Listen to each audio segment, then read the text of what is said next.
Ladies and gentlemen, let the chase begin. We are live for another edition of NASCAR 06 Total Team Control on the channel today, and another race in the Do It For Dale series on the Nextel Cup Series side of things with this game. It is chase race number 1 at the New Hampshire International Speedway as we are about to kickstart this race at the Magic Mile. 300 laps, 300 miles will be the scheduled distance in tonight's race, and it'll be interesting to see who will win this opening playoff / chase race. 10 drivers all fighting for one championship over the next 10 races. You guys will get to see the point standings as well as the winners list so far this season for the drivers up on the top of the screen. That will be scrolling throughout every race of the chase as well. Like and subscribe for more daily NASCAR content as we get into today's coverage. Our driver, Dale Earnhardt Jr., comes in as the number 3 seed, 10 points out of first behind the regular season champion Carl Edwards. And not only that, but Dale Jr. will be on the pole for the start of today's race. He ended up being a little bit loose in qualifying. I don't remember the car being that loose, at least in the race the last time we ran at New Hampshire earlier in the season, so I did tighten it up a little bit from qualifying to the race. We'll have to see how that will play out in the early going.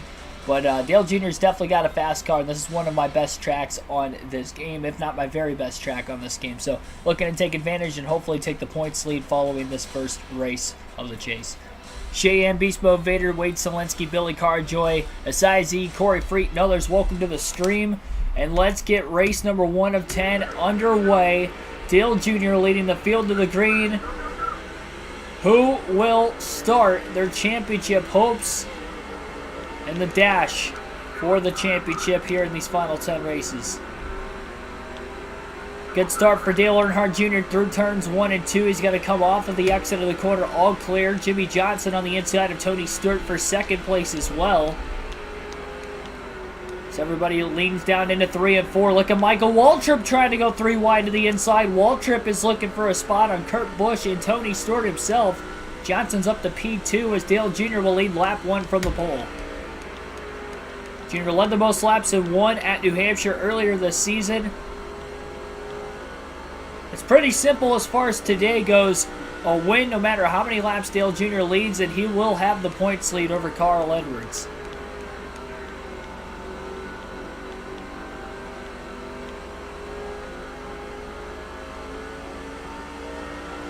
Happy Harvick the Dilf, welcome to the stream. My goodness. That name. We saw Ron Hornaday have the fastest truck in the field at New Hampshire in the Truck Series race yesterday, and you're already looking at Dale Jr. pulling away, looking to have potentially similar speed. And Jr. couldn't hold the apron very well in qualifying, so he's kind of staying above the apron right now. He wants to get far enough ahead of the field before he tries to start testing if the apron's going to work or not for his car. So in the Truck Series race, we saw Ron Hornaday running all 4 tires down below the apron. Earnhardt's at least able to get his left sides on the apron, but doesn't want to risk all 4 tires yet. Honestly, if it ain't broke, don't fix it. I don't think there's any point for him to go down to the apron the way things are running right now, at least in the clean air. We are only 4 laps completed already. Dale Jr.'s got a 1.2 second lead over Jimmy Johnson. China, welcome to the stream.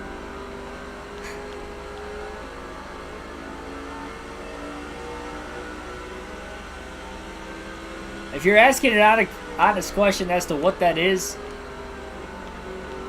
then I think you're too young to, I think you're a little too young to be, wondering what that is. Not your fault. Patrick Chatterley, welcome into the stream. 10 races, 10 W's. Oh my goodness. Talk about obliterating the chase / playoff record for most wins in the final 10 races. I don't even think that's possible. Bill Hall, welcome to the stream. Dover will cost us big. Yeah. The most laps, Dale Jr. obviously could lead the better, and not only clinching the most laps, led to get as many points as possible and try to maximize his day on points if he can get the win on top of it.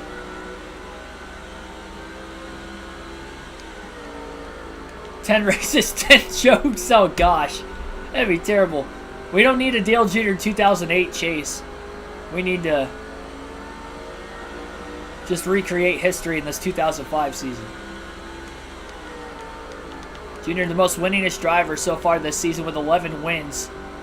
Again, he finished third in the regular season championship. He's just coming off a very dominant win at Richmond in which he led 381 of the 400 laps. About 8 cautions in that race to kind of even the playing field out. We only had 1 caution in the truck race. It was on lap 3. That was a 200 lap event last night.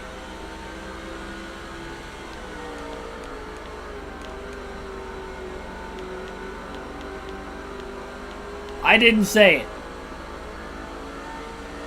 It was in it. Well, I did say it, but it was in his name. I thought it was a funny name.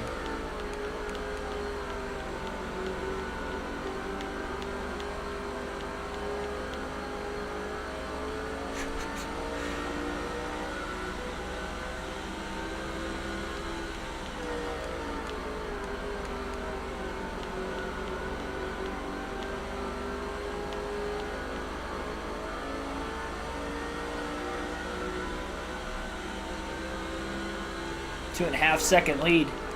I don't know that Dale Jr. can choke this one away. I mean, Ron Hornaday did everything in his power to try and choke the win away last night, but still was able to come back and win the race, come back and took the lead on multiple occasions. It felt like a much longer than 200-lap race, the amount of trucks that Hornaday passed to try and get through the field on multiple occasions to win that race. 10 races, 6 or 7 dubs. That would be an ungodly stretch of itself if I could do that. 12.6 average finish for Dale Jr. so far this season. Not bad. But he's going to have to pick it up for himself to be championship worthy here in these final 10 races. That last lap was equal to his pole time that he ran to get to the pole. Still not risking all 4 tires down below the apron. Honestly, as fast as this race car is, I don't think there's any real need to do that.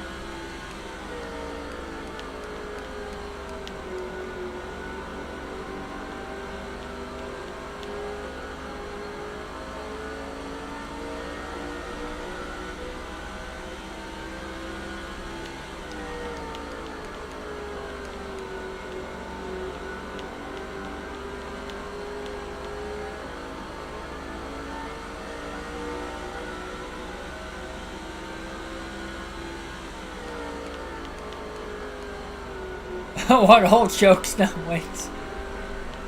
Sizey, who's your favorite driver? I know you've probably mentioned it before. Is he in this game?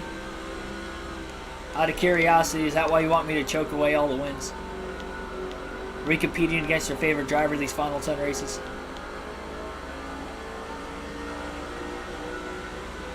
Wow, 93rd birthday. That is well worthy of a phone call. Congratulations on that, and happy birthday to your great grandma. Mark DeMars, welcome into the stream. I don't even know if I know anybody that lived to be that old, honestly. Personally. Like, I mean, I've heard of people, or like famous people even living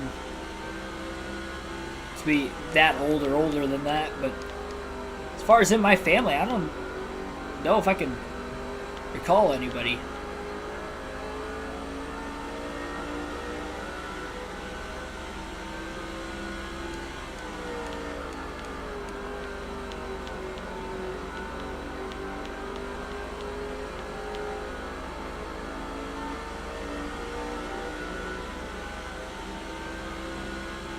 And your aunt's 97, my goodness. Sounds like a healthy family to me.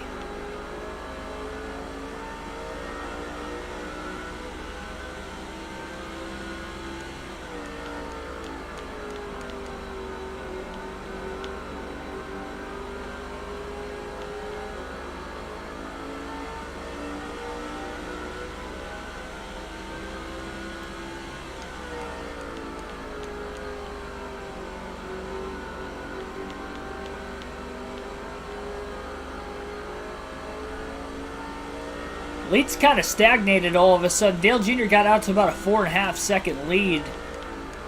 About 4.4 to 4.3 second lead a few laps ago, and he's maybe getting a tenth quicker a lap, if not better.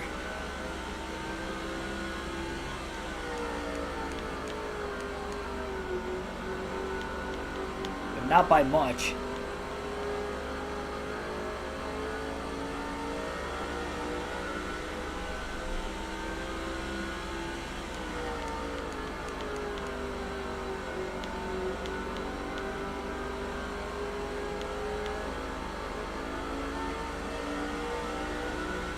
Favorite driver is Jimmy Johnson. That's why you want me to choke it. I completely understand that. Or at least I understand where you're coming from. Jimmy Johnson's got enough championships. He's got like 7. Can't Dale Jr. just win 1? And it's not like we're taking any of Johnson's titles away because he didn't actually win the championship in 2005 anyway. We got him a state title in the 04 season in the last game.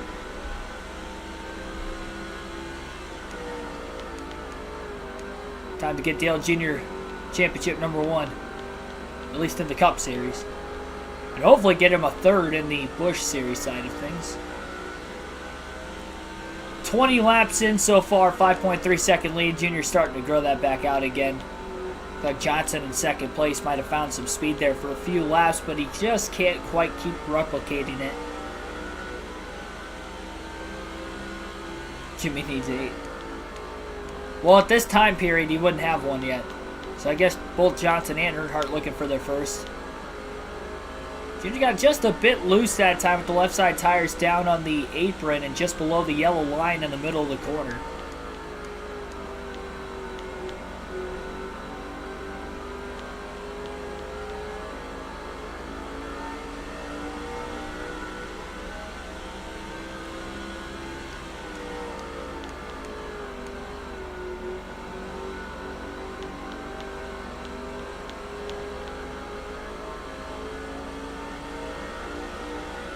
Definitely feeling like a very quiet race, at least at the start from Earnhardt's standpoint. These Cup Series races are long, and I think last night's Las Vegas race in the 2nd race of our Truck Series doubleheader goes to show that anything can happen, where Ron Hornaday got caught up in a couple late accidents, had to go to the tail of the field, restarted with about 12 laps to go in the 30th place position, last truck on the lead lap. And there's a big stack up off the exit of turn 2 as trucks were 3 and 4 wide on the restart. Nearly caused a wreck, and he literally went from 30th to 2nd in one straightaway. Keeping his championship hopes alive, eventually fading back at the end because he had quite a bit of damage that was slowing him up on those last couple restarts at the end of the race. But he was able to hang on for a top 10, get a 9th place finish, get out of there. He lost points, but still in championship contention with 5 races to go. Or if he would have finished 30th, I don't know if I could say the same. Cormac, welcome into the stream. Got a 6-second lead right now for Dale Earnhardt Jr. and growing. Probably get into lap traffic in the next, I'd probably say 15 to 20 laps.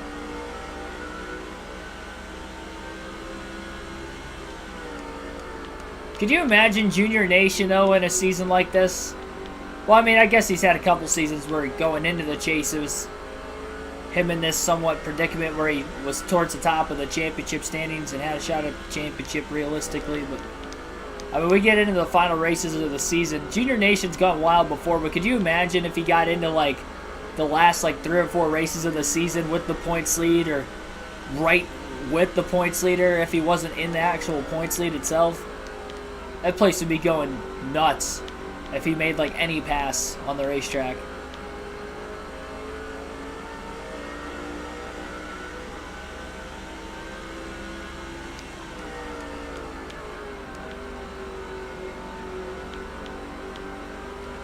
For Express, welcome into the stream. Dark Crypto, I see you in the chat as well. Thanks for tuning in. Besides, he's hoping for a caution. He's just going to be plotting against me this whole time.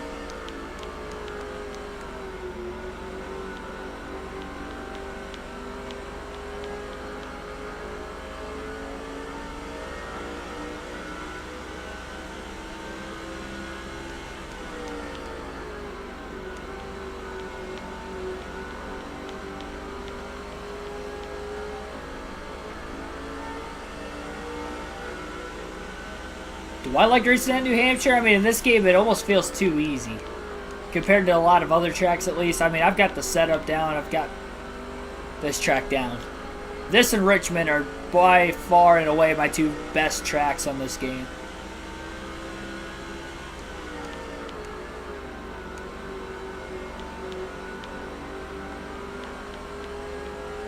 I've never actually been to New Hampshire in person. I'd like to go there sometime. Maybe next year. Depending on what the schedule looks like. NASCAR schedule, and if I can cram it into my schedule, because that's definitely a track I'd like to get to with not being there yet.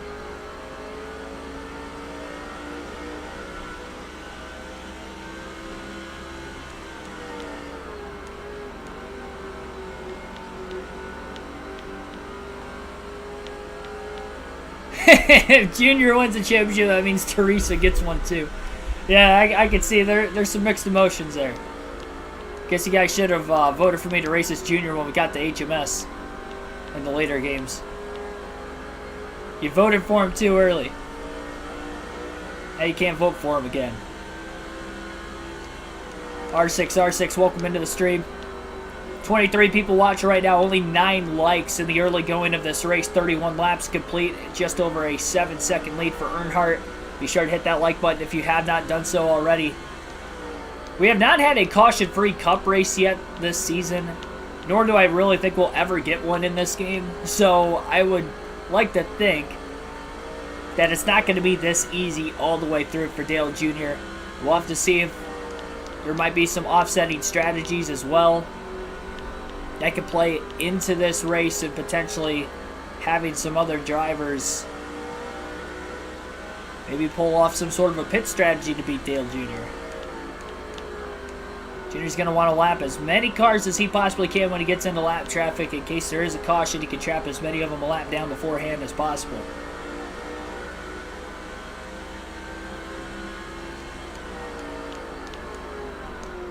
I do remember that. If you're talking about the video I uploaded with Bowman's car catching on fire, yes.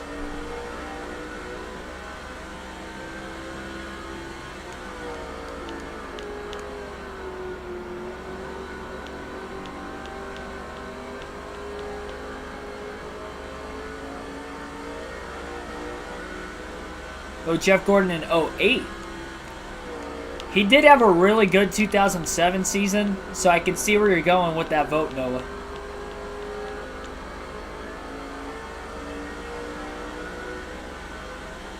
I will have various polls up for the Busch and the Truck Series on this game within the next few weeks before we get the second season started.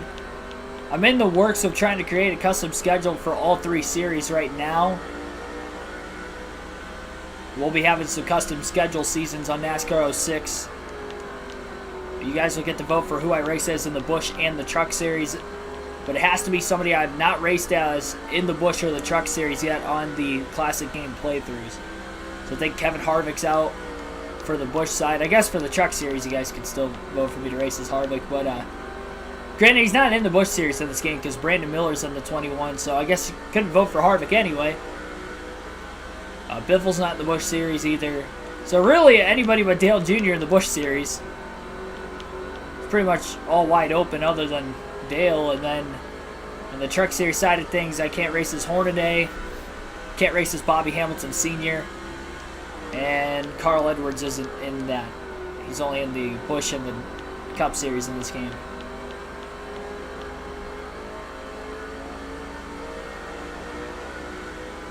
And we'll be having a bunch of fantasy tracks on there like we did with NASCAR 05 also. A lot of the fantasy ovals and road courses going to be on the Cup schedule. Very few tracks. I think only 4 tracks I'm going to more than once on the schedule.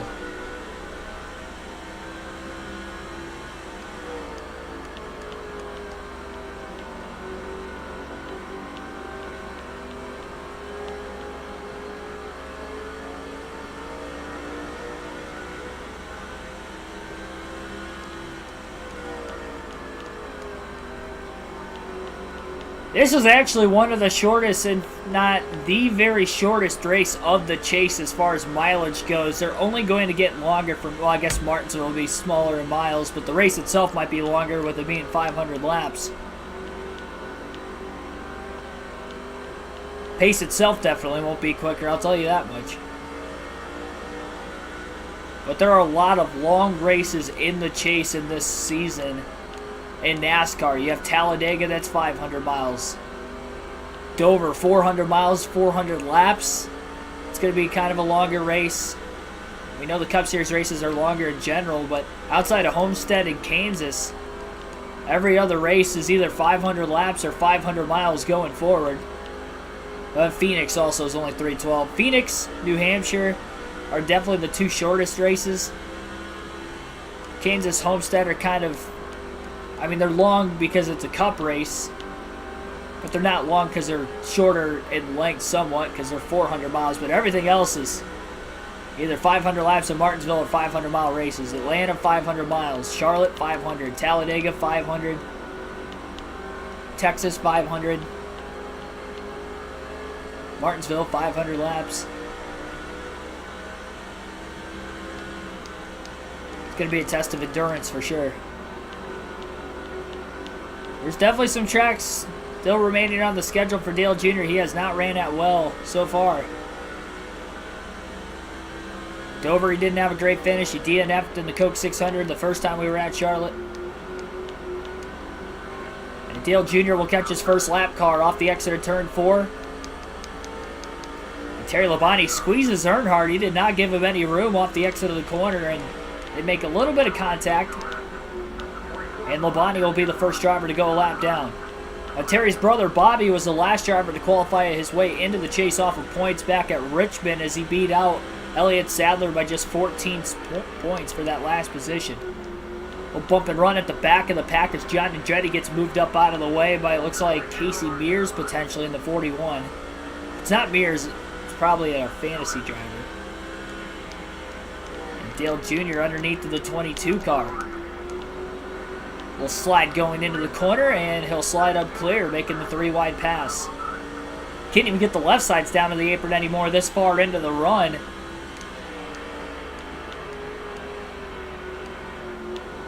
Now without getting super loose like he did a corner ago.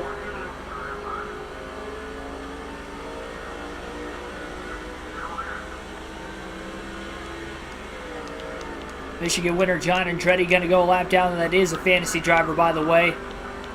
The 152 who had moved Andretti out of the way a couple laps ago to gain that spot. Now he's a lap down.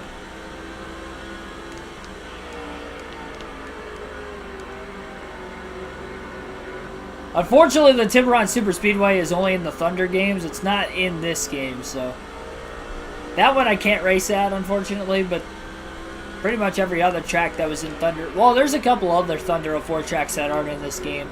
Pocono Road Course isn't in this game. They had like a Pocono infield road course. There might be another one also that's not in this game. Pretty much every one from NASCAR 05 is in this, though. That I can remember, at least. So pretty much same tracks that we had on the custom schedule season on NASCAR 05. Just in a different order this time around.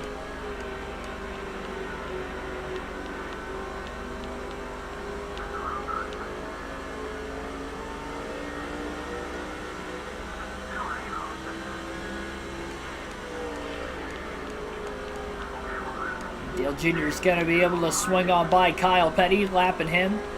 All 10 chase drivers still lapped down, none of them at the tail end of the field. They've been the 10 most consistent drivers this year, with them all being top 10 in points coming into this race. For obvious reasons, that's the only way you can qualify for the original chase format. So you know that they're going to be super consistent, which is why the pressure is on to have as good of a final 10 races as possible. I wouldn't doubt that you might have to finish top 10 every race. Contact with Jason Leffler. That allowed for Dale Jr. to not get to the inside of the 40 car of Sterling Marlin off the exit of turn 4. He does get underneath them though through turns 1 and 2. Keeps it off of the 40 and now also gets to the inside of Scott Riggs as he clears Marlin off the exit of turn 2. 10.2 second lead right now for Dale Jr. About a third of a track ahead of second place.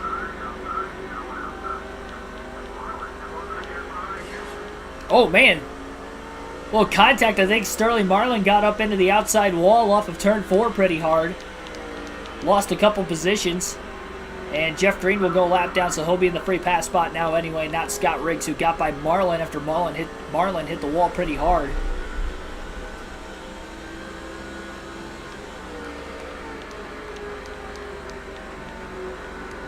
Big Daddy Z, sorry. Welcome to the stream.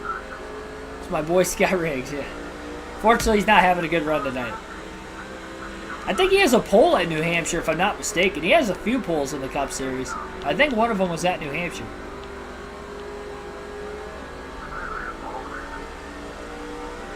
Scott Riggs has got to be one of the most underrated drivers of all time. If he had good equipment in his day, I think he could have been a guy that could have won a race or two a year. I really think so. Running 37, that's a typical... Your words, not mine.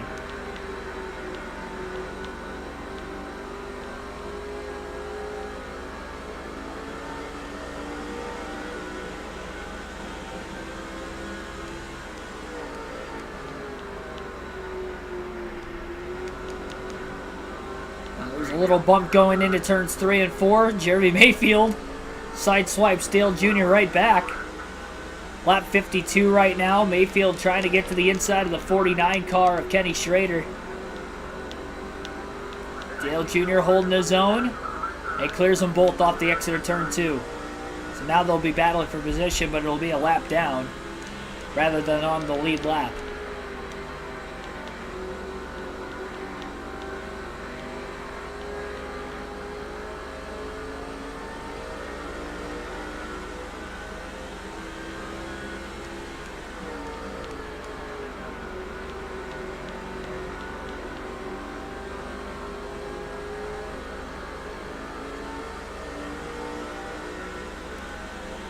Pace has definitely dropped since Earnhardt hit live traffic, but that was to be expected. Manages the throttle as he got the left sides down on the apron a little bit that time, trying to give himself as much room as possible to get around the rookie Travis Quaffle in the 77. No rookies made it into the chase.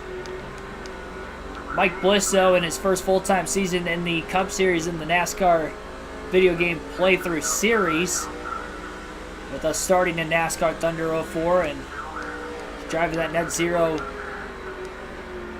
Chevrolet.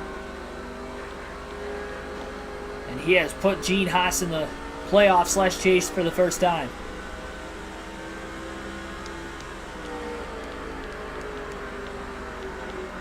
Can go barely over 100 laps on fuel with how Dale Jr. is pacing it right now, so I do think it could be a potential fuel mileage race, but I think at least compared to the Truck Series race last night, Junior's got a better shot of being able to make it on 2 stops versus what Hornaday did on 1 and ended up having to make a late stop for fuel only with about 15 laps to go in the race.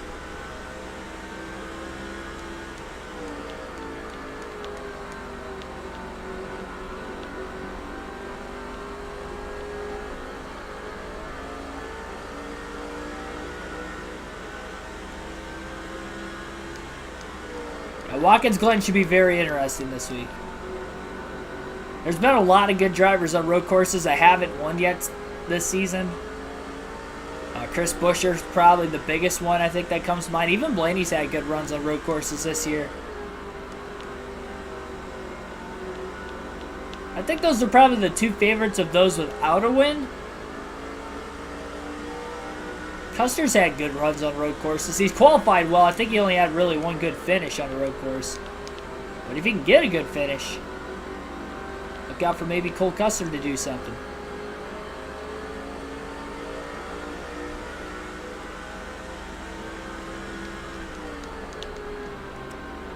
Wow.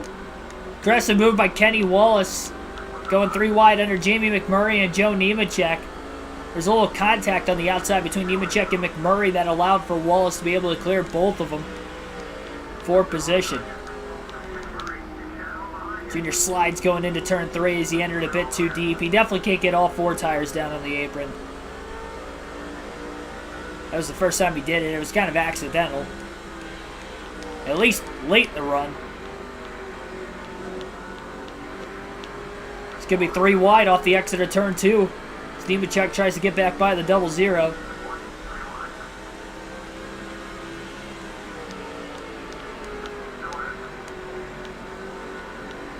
Junior going to pull up, and he's going to clear Nemechek. Then Kenny Walsh has gotten the wall off the exit of turn number 4.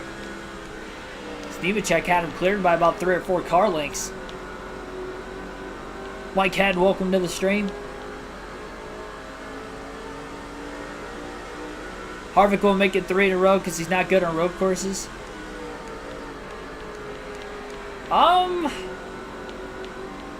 Yeah, he's not good on the newer road courses, but he's been running good at Watkins Glen and Sonoma the last couple of years, so I wouldn't count Harvick out of it. I mean, he finished top 5 at Sonoma earlier this season. He's good on the road courses where he has a lot of experience. So Sonoma, Watkins Glen, I definitely could see Harvick winning. He's just not good on the new road courses.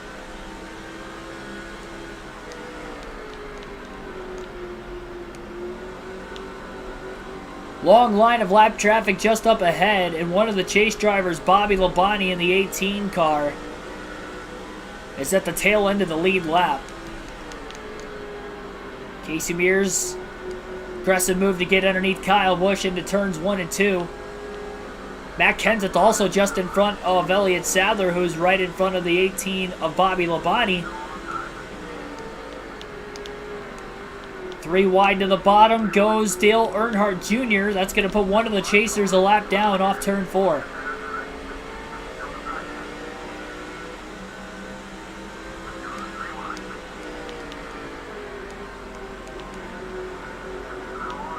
Sadler on the inside of Kenseth off turn number 2. Sadler trying to block the 8 car of Dale Jr. on the back straightaway. Flat entry into the corner for Sadler. A little contact with Kenseth going into 3 and 4. Kenseth trying to cross him over.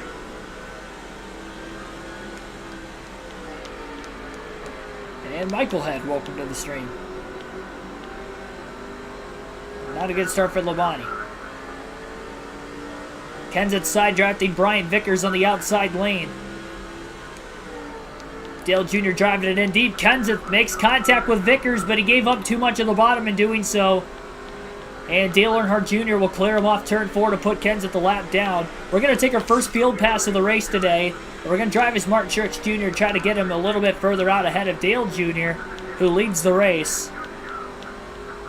And has lapped over half the field already as he gets to the inside of Boris Said. So Truex in the 16th place position right now.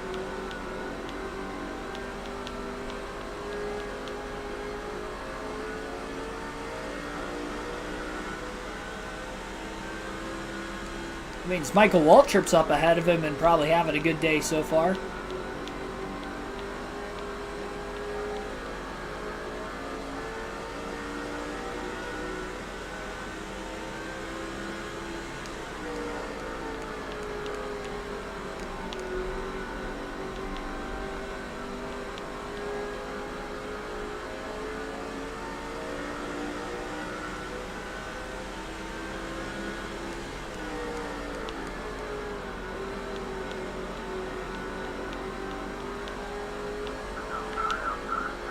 Power slide by Truex as he drives to the inside of Shane Meal. Meal having himself a good run, all things considered. Finally going to fall outside the top 15 with Truex passing him through 3 and 4. Truex putting a little bit of a gap on Dale Jr. at least to try and hang on to the lead lap for now.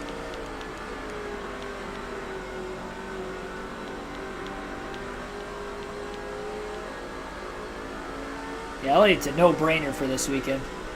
At least for fantasy team purposes.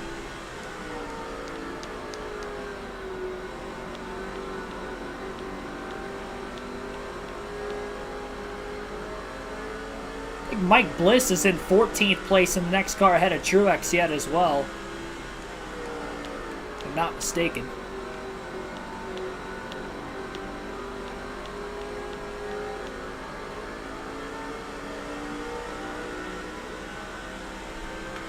Drive is Michael Waltrip in the 15 car now.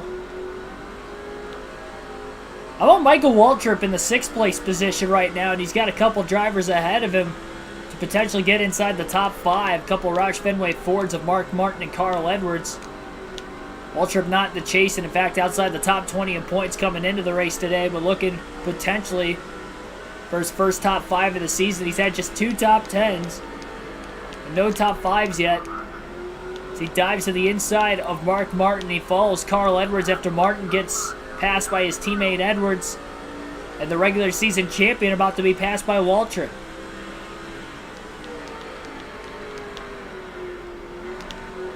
Michael Waltrip up to P4. Look at Mikey go.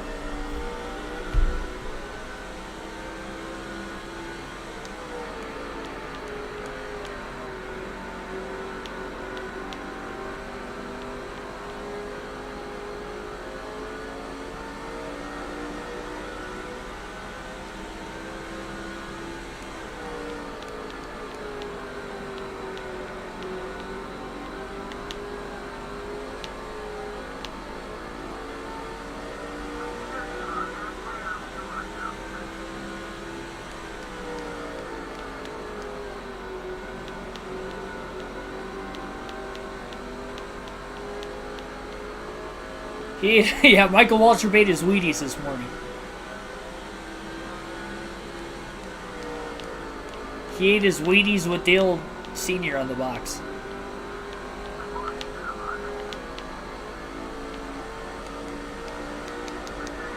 Waltrip on the inside of Kurt Busch, back straightaway heading towards turn 3. This is for 3rd place. Busch is squeezing Waltrip, but Waltrip is clear, passes yet another Roush car. I will say the Roush cars have come to play today. I will go back to Dale Jr. as Michael Waltrip is up to 3rd place now. Elliott Sadler remains in the free pass position ahead of Matt Kenseth currently still. Lap 74 for Dale Jr. So we ride with him again.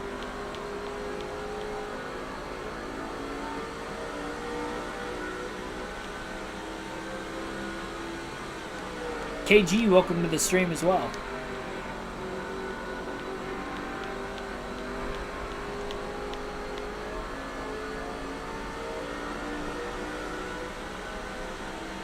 Roush's best year, yeah.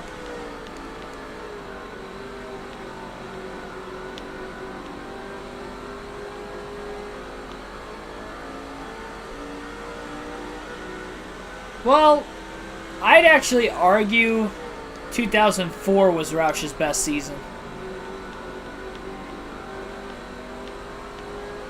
Two things. One, Kurt Busch won the championship. So Roush driver won the championship this season versus Tony Stewart, who drove for Joe Gibbs. And as far as the second thing, he had all drivers make the chase this year. I don't think Mark Martin made the chase in his 2005 campaign, if I remember correctly.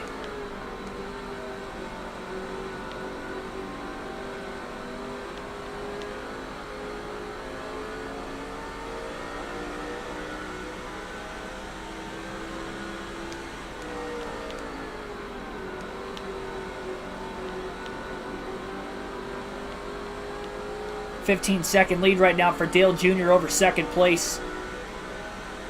We are 77 laps in, still caution-free today at the New Hampshire International Speedway.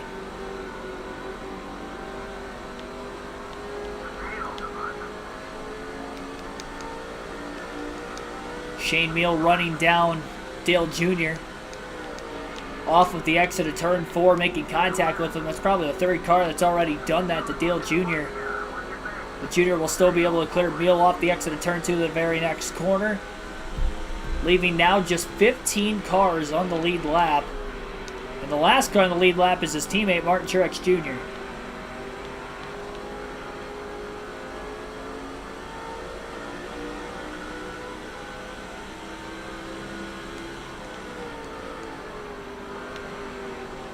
Oh, Martin did make the chase in 05? Why was I thinking he didn't?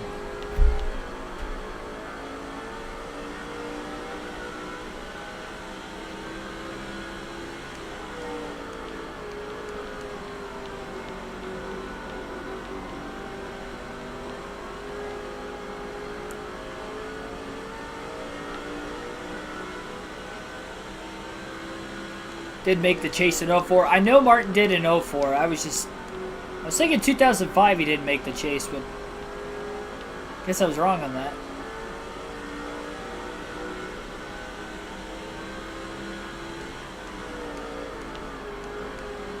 I'd still say 04 was better because at least they won the title that year.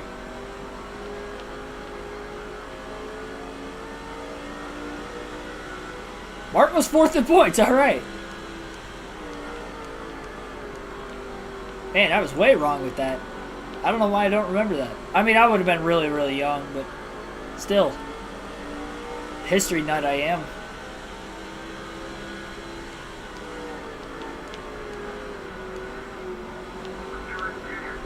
Dale Jr. to the inside of his teammate Martin Truex Jr. Through 3 and 4, and he'll lap his DEI teammate. Came in exactly 20th in points today. Truex can still battle for the Rookie of the Year because no rookies made the chase. I believe Kyle Busch leads the Rookie of the Year standings right now. We'll keep an eye on that throughout the course of the chase as well. So there is something somewhat notable as far as the points battle outside the top 10 and outside of the chase drivers. We're all fighting for the championship. Biffle's 3rd in 05, yep. 3rd in 05 and 2nd in 06.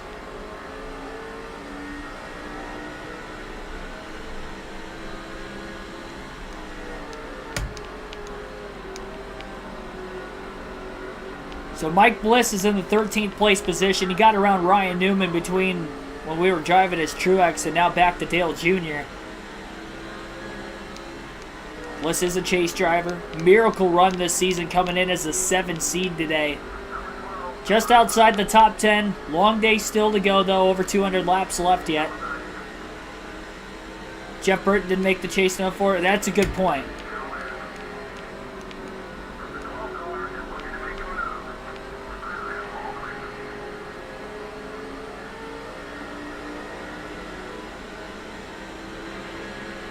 Junior just ran one of his best laps of the race that last time by.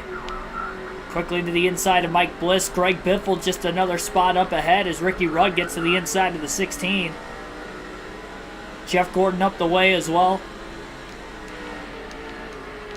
Rudd to the inside of Biffle. Earnhardt on the inside of Rudd, going 3 wide. Clears them both off turn 4, and he's already lapped up inside the top 10 during the opening fuel and tire stint of the race, just 86 laps in. And has led every lap from the pole so far as well.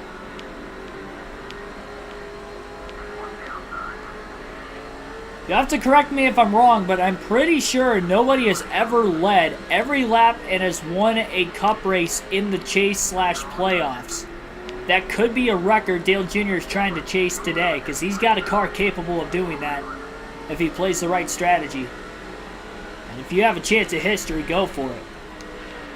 Really, at any moment in time, really. Jeff Gordon gets by Tony Stewart for position, but he's about to lose a lap to Earnhardt. Tony Stewart lost it off the exit of turn 2. And Dale Jr., if he gets around Gordon, is going to lap over half the chase drivers. Contact with Gordon as he overdrove the corner. Allows Tony Stewart to get back to the inside of the 24 car, but Jr. does clear him off the exit of turn 4 as they both kept it off the wall. Stewart again challenges to the inside of Gordon.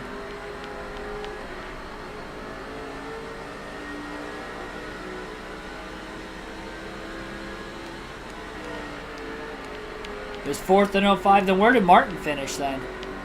Somebody said he was 4th.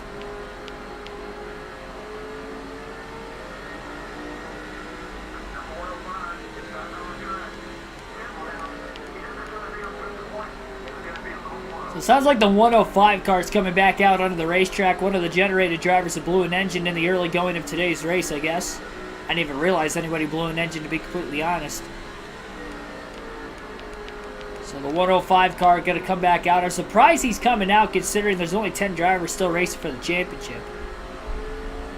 And he's not really in the Rookie of the Year battle either. Because he has not ran all the races.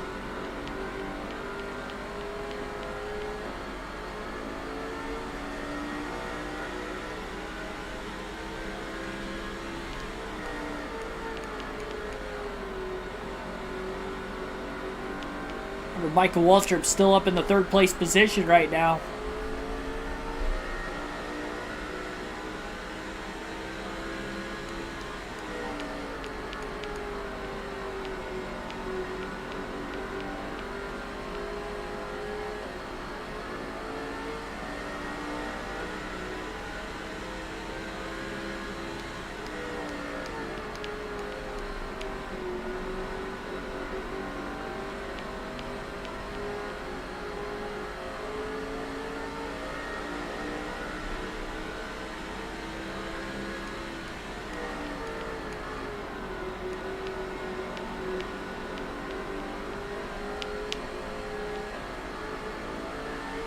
Finished 4th in 04 and 05. Oh, okay. Wait, Biffle or Martin? I'm confused. Mark Martin, okay. Junior was 5th in 04 and 06.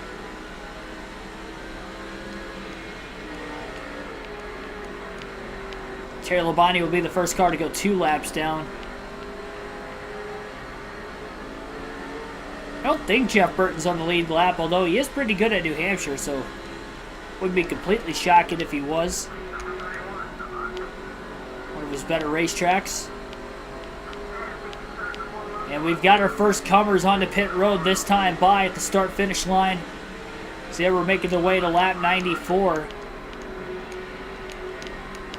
105 car staying wide on the racetrack, very slow on the outside lane and up out of the groove. A little contact between Mark Martin and Dale Jr. on the back straightaway as Martin is about to go a lap down. Jr. clears him. I think John Andretti might be trying to come into the pits. He does. Dale Jr. got into him. And that slowed him down quite a bit because he didn't want to hit him extraordinarily hard. He just gave him a little love tap, but he was really trying to check up and keep from wrecking Andretti. So if he causes a caution, he can't pit for fuel or tires during the yellow he causes.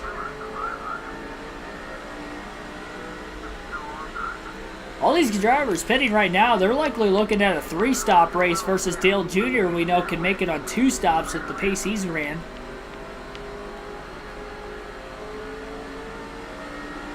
That allows Mark Martin to stay on the lead lap for at least a little bit longer. Looks like Carl Edwards is already pit. He was on the lead lap still. Not anymore, as he'll be probably 2 laps down right now, at least until Dale Jr. pits.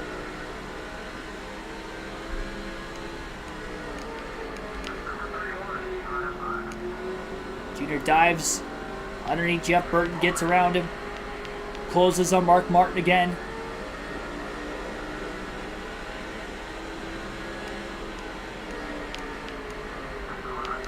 Into turns 1 and 2, Martin leaves the bottom lane open. Dale Jr. again gets underneath him, and they're side by side on the back straightaway. And again, Martin squeezes Earnhardt. It's almost exactly what happened last time these two were side by side in the back straightaway, but this time Dale Jr. doesn't have to worry about a car pitting in front of him. He'll clear Mark Martin and put him a lap down off turn 4. He's going to stay out as long as he can right now, just in case we do get a caution in the middle of green flag pit stops, which we have seen a lot on this game so far.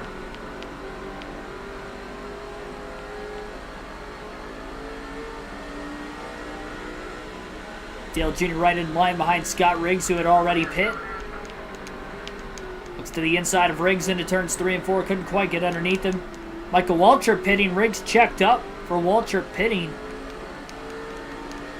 Not sure why. There's quite a big gap between the 15 and the 10 car in the middle of the corner, but he checked up. Jr. got into the back of him a little bit.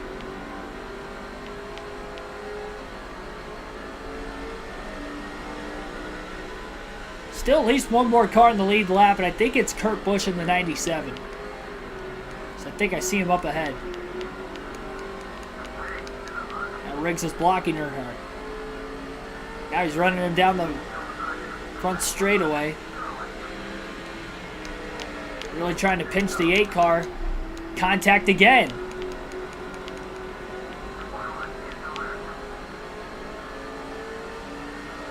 I'm not sure exactly what Scott Riggs' deal is all about, but he's racing Dale Jr. extraordinarily hard, and Jr. has to flatline it into the corner as he runs up into Riggs.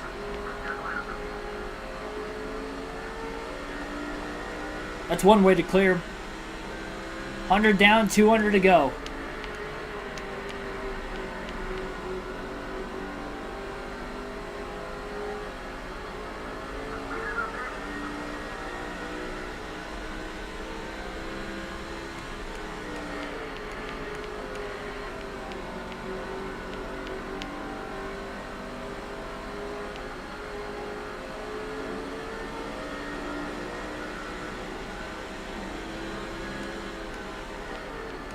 The 105 up ahead. We're still in the first half of this race, so they're going to be catching that 105 car quite a few more times before the end of this one still. Dale Jr. has a 1 lap lead on the field. He's the only car that was originally on the lead lap that still has to hit pit road as he drives to the outside of the 105 off the exit of turn 4. Scrapes the wall in the process. Martin Truex Jr. on pit road right now. Kurt Busch just coming out of the pits. So Kurt Busch looks like he can make it on 2 stops, and potentially Martin Truex Jr. as well. Which is good for Truex because he's actually coming off a good finish in the regular season finale at Richmond as he had a 6th place finish in that race.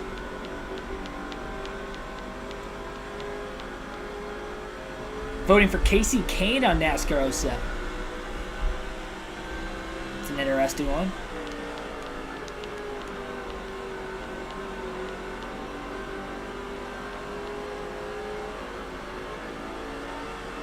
Junior's not going to risk it quite as far as Ron Hornaday did last time at New Hampshire on fuel, but we'll go one more lap. It'll pit at lap 105. I think Dale Jr. is the last car that has to hit pit road, lap car or lead lap car.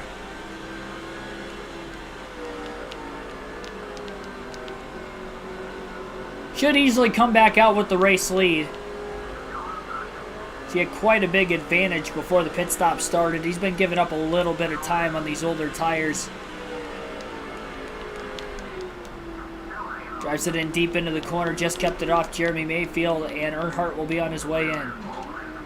4 tires of fuel for Dale Jr. Did a great job not speeding there. And no adjustments on the 8 cars. He is bad fast in the early going of tonight's race. So looking for a clean stop in the first pit stop of the chase for Dale Jr. is a green flag stop. And his first of 2 pit stops in today's race as far as scheduled pit stops go is right now as well.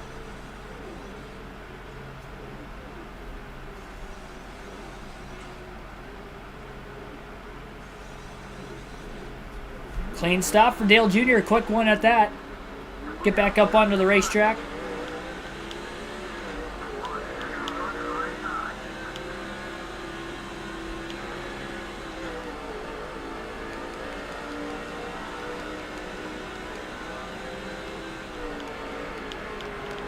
And Jr. getting up to speed in turns 3 and 4. He's ahead of both Carl Edwards and Kurt Busch following his green flag pit stop, even after pitting both of those 2 drivers that he cycled out ahead of. Earnhardt's got a 23.8 second lead as of right now.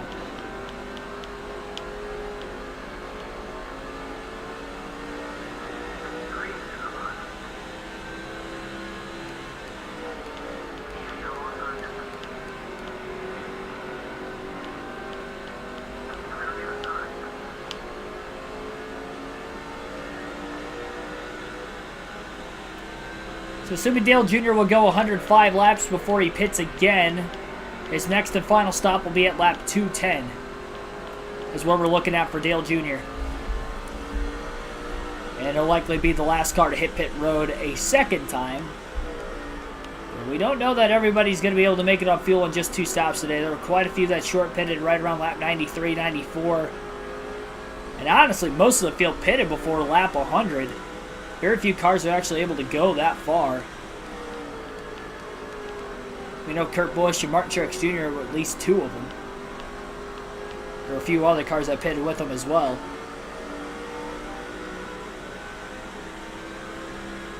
Truex went to about lap 103. And Kurt Busch went to lap 101.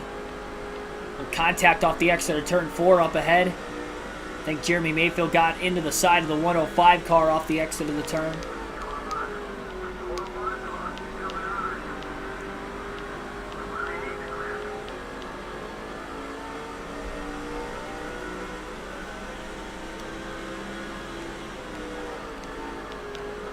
Chase race number 2 will be tomorrow night on the channel starting at 6 p.m. Eastern Standard Time, and it will be at Dover.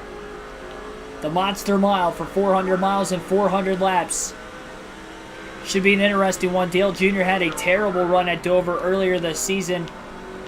Didn't have any practice before this race. Just ran qualifying, hopped in, knowing he dominated New Hampshire earlier this year, and they weren't going to mess with the setup too much. But they did tighten it up just a skosh for this race based off of qualifying. Even though he did qualify on the pole, had the edgy setup to get the pole, and didn't want it to be that free over the race trim. And on the longer runs, assuming we would have long runs, which obviously so far so that is the case. So we have yet to see a yellow flag come out tonight.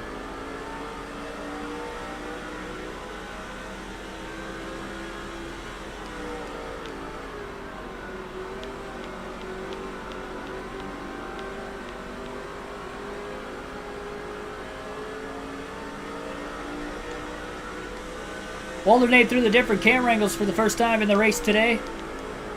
About the next dozen laps or so. Wonder if Michael Waltrip is still in the lead lap. Hopefully he had a pretty good pit stop. He was up as high as 3rd place at one point.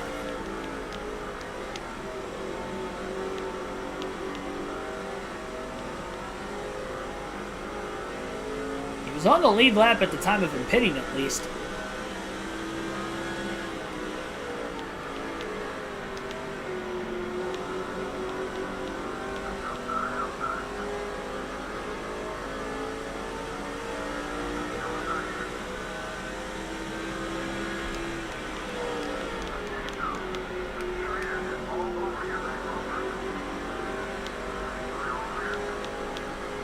Big block by Jason Leffler off the exit of turn 4 as he's trying to hold on to his current lap.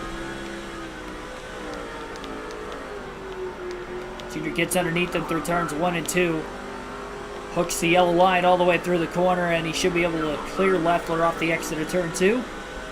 Putting the 11 another lap down.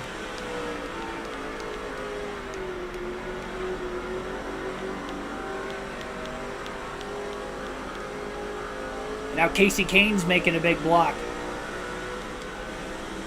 I think Casey Kane's still on the lead lap. I could be wrong. I don't remember lapping him once. 3 wide on the bottom of the track goes Earnhardt in the middle of 1 and 2, trying to get underneath the 2 Dodges of Marlin and Kane.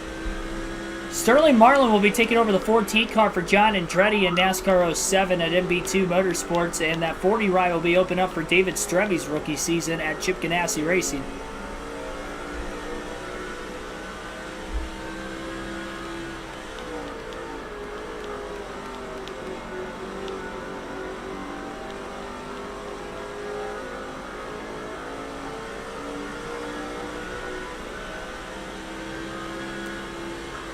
Thought the 105 was going to try throwing a block on Dale Jr. there for a second. He moved down a little early to try and make the corner. He didn't go all the way down to block the 8, though. And I believe Jimmy Johnson is the last car in the lead lap in 2nd place. Dale Jr. is about to lap the field. But one caution, even if he has a 1-lap lead on the field, and Johnson, at least, who is in 2nd right now, would get the free pass. So all it takes is one caution to get somebody back into this race. Maybe change the strategy game out a little bit. Might see some cars pit. I think Dale Jr. is consistent with just staying out of the pits and pitting at lap 210 at this point.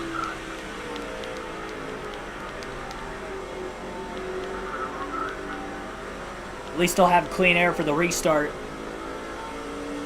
being the leader, and feels that that'll be just as important as the fresh tires, really. At least because he's got a fast enough car. I wouldn't say that for everybody in the field necessarily, but for Dale Jr., I think you can make the exception.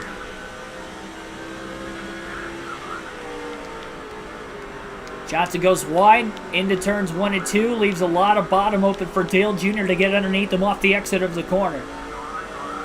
Side by side with the 2nd place driver Jimmy Johnson and Dale Jr. into turns 3 and 4. Will clear Johnson in the middle of the corner. And Dale Jr. has put 1 lap on the field And it only took 120 laps to do so, as we only went through one set of green flag pit stops, which concluded about 15 laps ago. This 8 car is a rocket ship, and you can tell in this first race of the chase, Dale Jr. is determined to take just his second points lead of the season. He led in points for one race. He had a 7-point lead after he won at Infineon going into Daytona.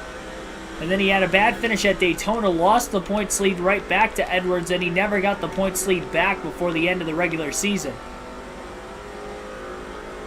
So it has been, after this race concludes, it'll be 13 races since the last time Dale Jr.'s led in points this season. Now he's got Joe Nemechek in the 0-1 blocking him. Earnhardt drives underneath him off the exit of turn 4. Really low for Junior. Who knows, maybe this will be the first caution-free race of the season.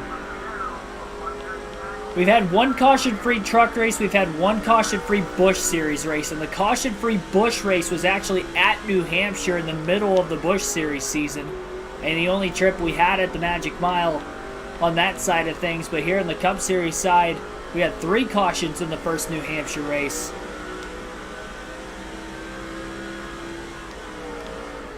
Still over half the race to go, though. Junior's just got to keep hitting his marks. And based off of track success alone, even the tracks he's won at, he's not going to have this easy of a win going forward the rest of the chase. It's just not going to happen. Unless he gets like a caution in like the right spot that traps a field a lap down during green flag pit stops or something of that nature. But that would be the only way he could even have this margin of a lead like this in a race the rest of the season.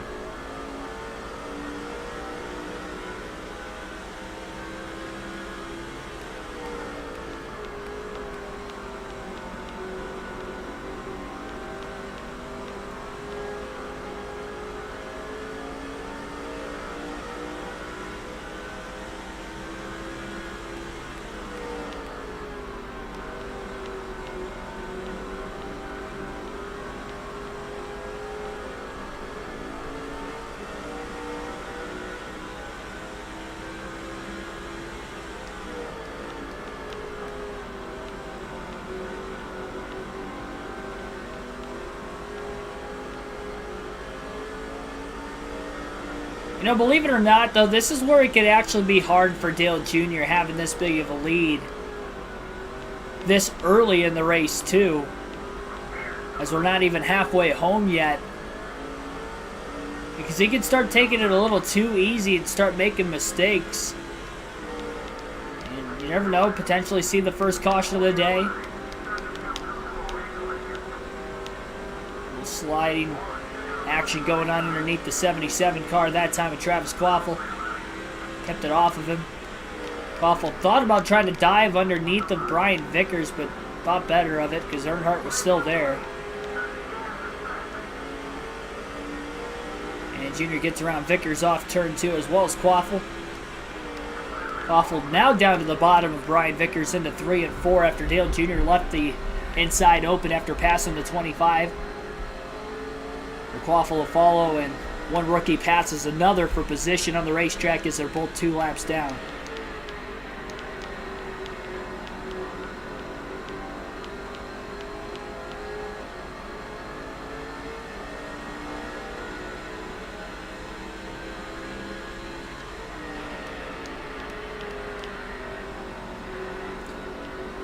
Yeah, Denny, I don't think we're going to see another rookie have as good of a rookie season as Denny Hamlin did back in 06 on a consistency basis.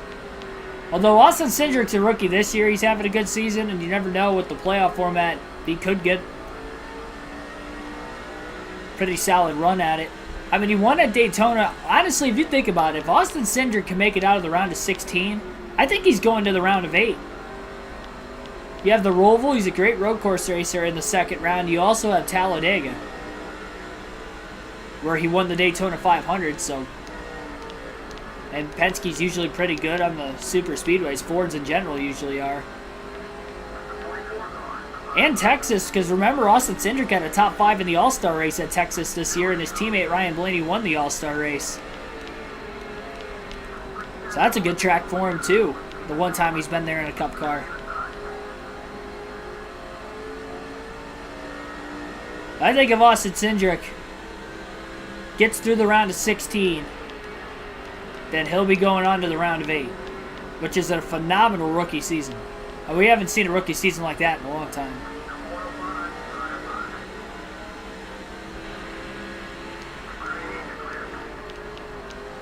By the way, somebody got into that 105 car that last corner, and I think it might have been Shane Meal, who was on the outside of Jamie McMurray, who made contact. I think Kyle Busch was behind him, and they were 3 wide in the middle of the corner between McMurray and Meal, whoever's in the 105. And the 5 of Kyle Busch lost a little bit of time to Meal that time through 1 and 2. Dale Jr. closes in on all 3 of them up ahead and gets to the inside of Busch in turns 3 and 4 this time. Bobby Labonte in danger of going 2 laps down in a matter of just a few more laps. You can see that green Interstate Batteries 18 car just up ahead.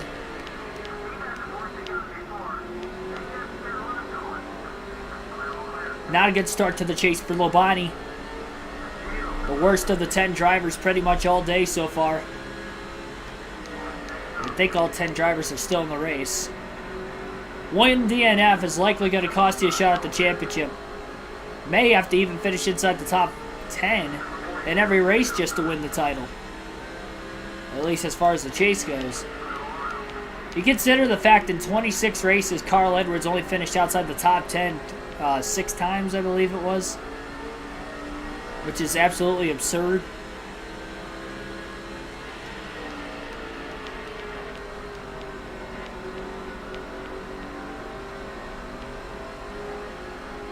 Gustavo Sobrian, welcome to the stream. Do I think MTJ will be in the playoffs? I don't think so.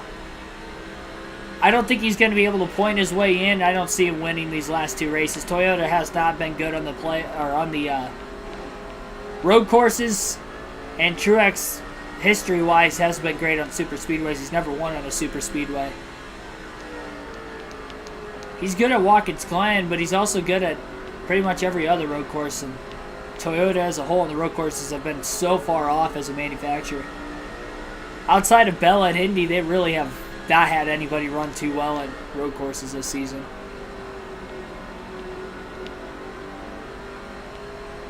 So that's a pretty easy no for me.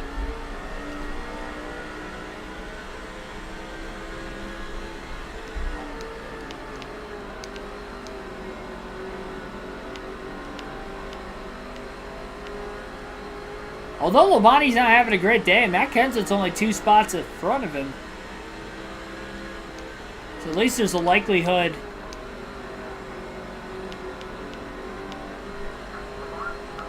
for Bobby Labonte to at least finish in front of one chaser.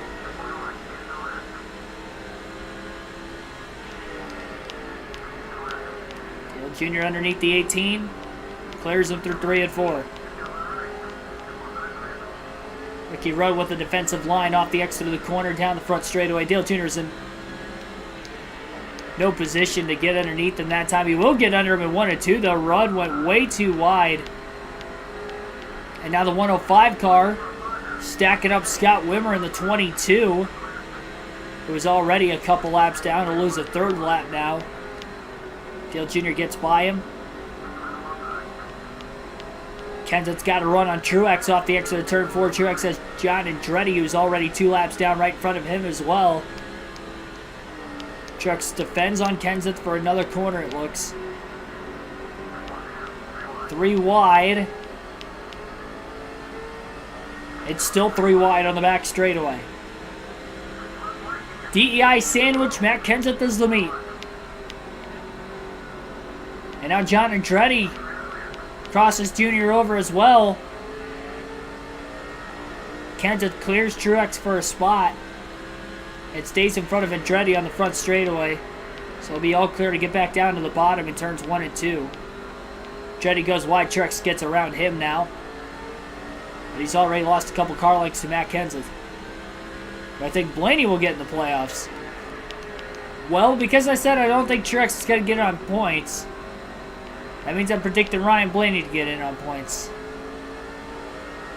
Because I don't know that Blaney's going to win the last 2 races. He's been good on road course. I mean, I wouldn't be shocked with how good Blaney has been this year if he wins either one of these last 2 races, especially Daytona, because he has won there before.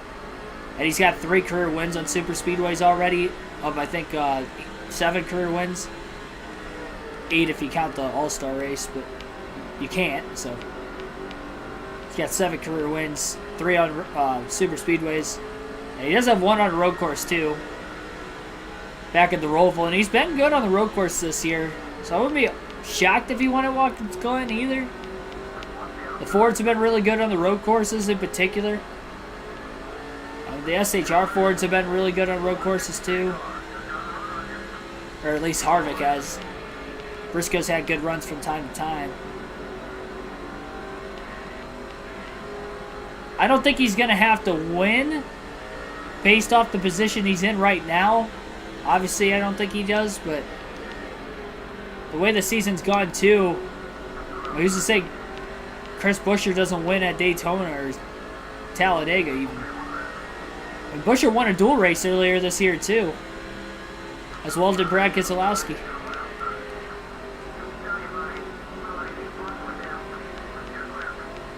I think the All-Star race should count, but it doesn't. It's an exhibition. You don't even have the full field in the race, so you wouldn't be able to count it.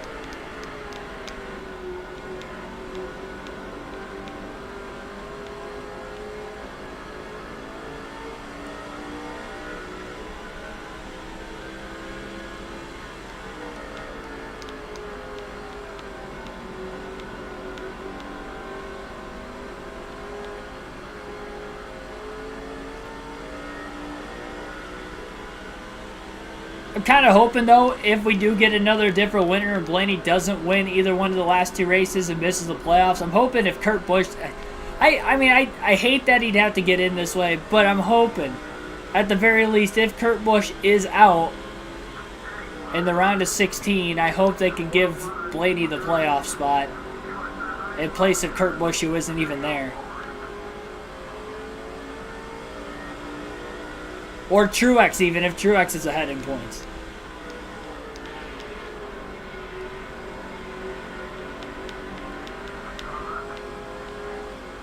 That would be like the 12 teams that make the NFL playoffs at the end of the NFL season, and one team doesn't show up one week and they're still in. Like, that doesn't make any sense.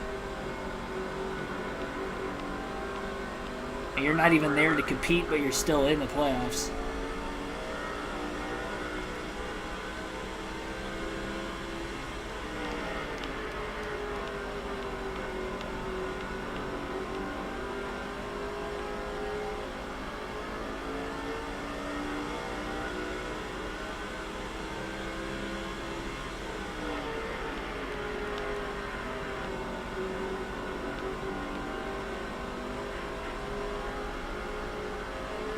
That's true. It's 14 now because of the extra wild card spots that they've done the last couple years. It used to be 12.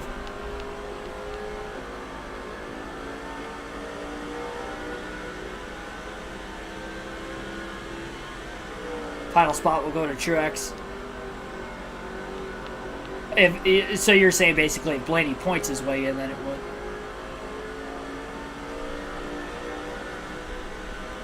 We are at lap 150, which means we'll be halfway on the next lap. Michael Waltrip has fallen back just a bit. I saw Rusty Walsh just pass him for position in turns 1 and 2. And Waltrip's the last driver 1 lap down, and is in danger of going a 2nd lap down before long. Dale Jr.'s led every lap from the pole so far today, so he'll clinch the most laps led at the start-finish line this time by. That will be a 10 bonus point performance for Dale Jr., and it's going to be time for tonight's trivia question. I will have to look it up real quick, so I'll pause the game on the back straight away, and I'll look up the trivia question for you guys.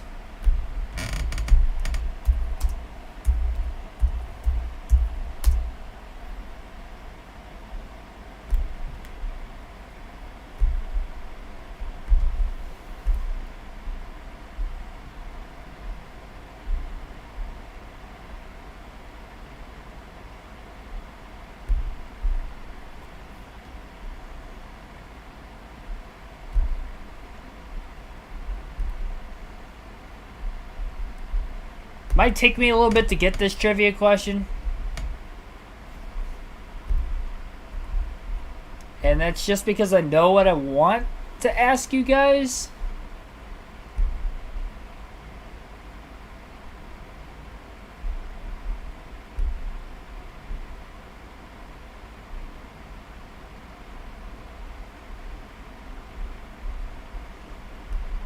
Actually, I might have a different trivia question just because I know that question is going to take me a while to find. I don't want to keep it paused too long.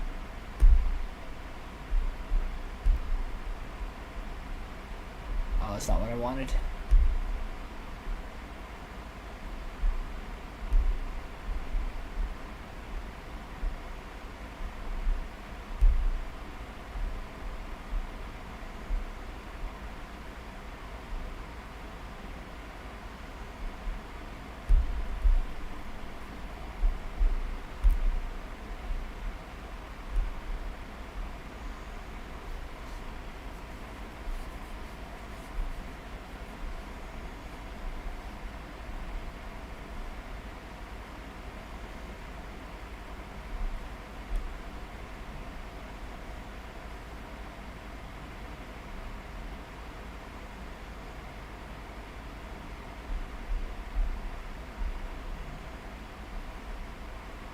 No, that's not going to be a good question to ask either.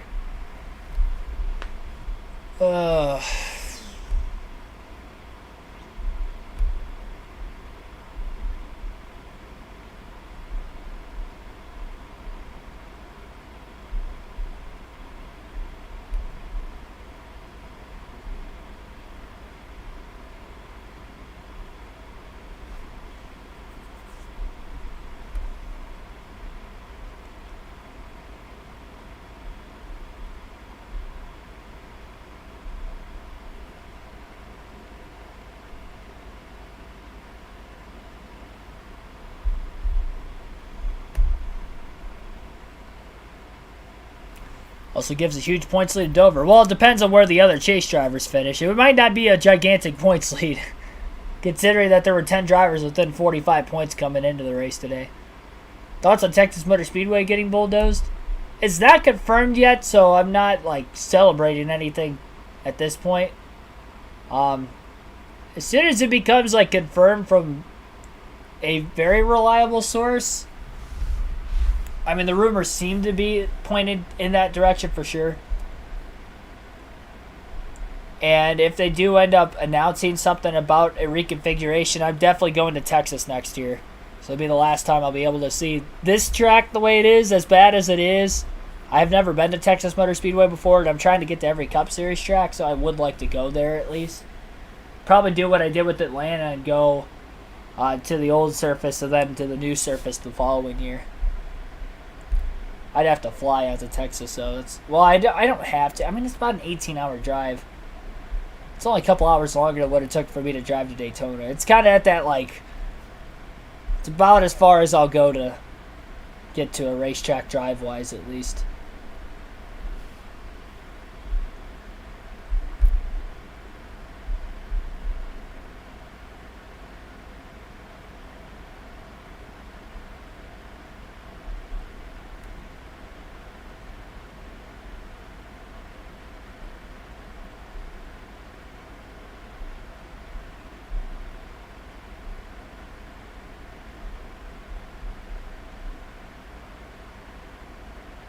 So this isn't the trivia question, but this is something I found on a racing reference, and I didn't know this because I didn't know the first race.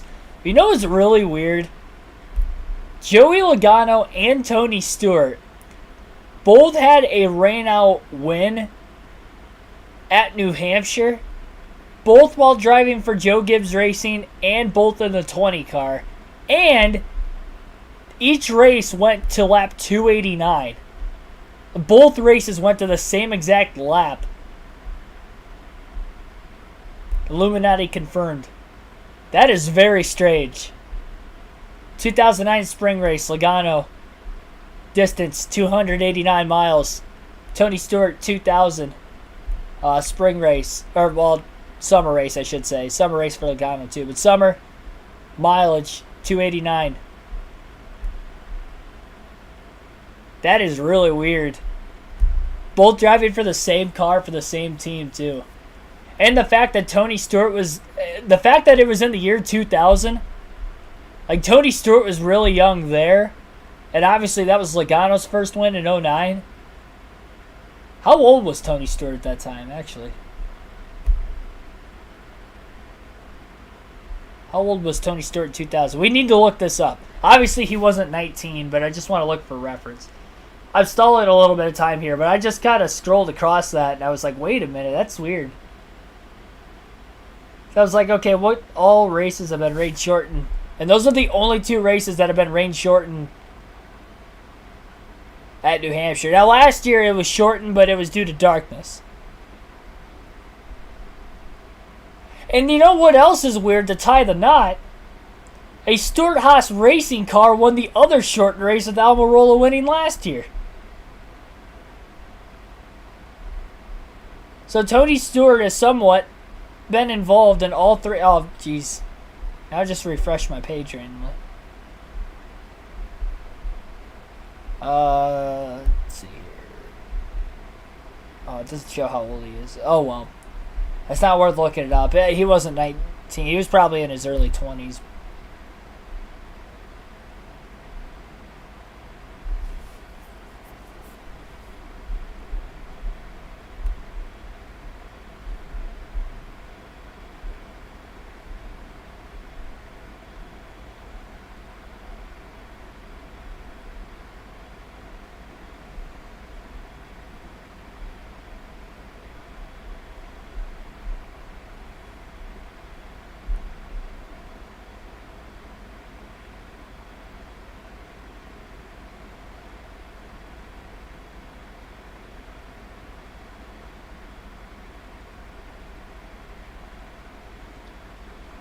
Alright, this is a 3-part question. That's so strange. It is strange. That is very weird. I'm glad I found that, though. That is a really strange coincidence. If somebody said rigged, S-I-Z rigged. It may seem that way, doesn't it? Yeah, Logano was 19. Is Tony Stewart 19? No, there's no way. There's no way Tony Stewart was 19. Because his first win... Was his first win at Richmond in 2000 or 99? I think he won at Richmond his rookie year. Which means he would have had to have been 18. And he wasn't the youngest winner in NASCAR history. Before Logano won. There's no way he was 19. We need to... Hang on. I need to get to the bottom of this. Tony Stewart's 8. Well, he's 51 now. So 51... Oh, this is... Hang on. He was born in 71. So in 19... Oh my god! Am I doing my math right? He was 19 years old. Oh my goodness. What is going on? I did not think we were going to dive into that rabbit hole tonight.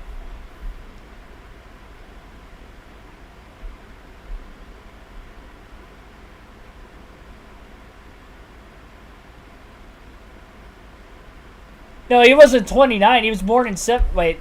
Oh, yeah, I'm doing my math wrong. Never mind. Yeah, he was 29. He was 29? Man, Tony Stewart started too old. How many races would Tony Stewart have won if he came in at about the same time Jeff Gordon? Well, they probably would have been taking wins away from each other. How many more championships do you think Tony Stewart would have won if he would have came into NASCAR at an earlier age? Yeah, he was 29. I did my math wrong. My math was wrong there for a second. I look like an idiot. I thought he was 19. My bad. Yeah, he's 19 and 19. I did my math wrong. You weren't mathing right. No, I was not. I'm good at math, but that was not a good way to determine that. All right, tonight's trivia question. That's what I paused it for, not to find out the New Hampshire races and the Joe Gibbs 20. So wait a minute, Christopher Bell won this year in the 20. No, I just thought about saying something random. Christopher Bell won in the 20 car this season.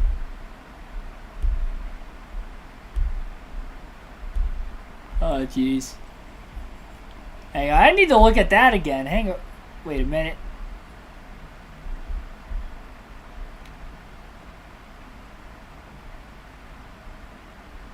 And Matt Kenseth would have won in the 20. So 4 drivers have won at New Hampshire in the 20 car since 2000.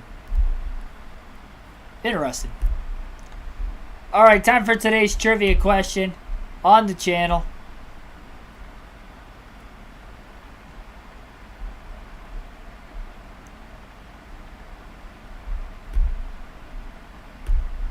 And time to unpause this to get the second half of the race going.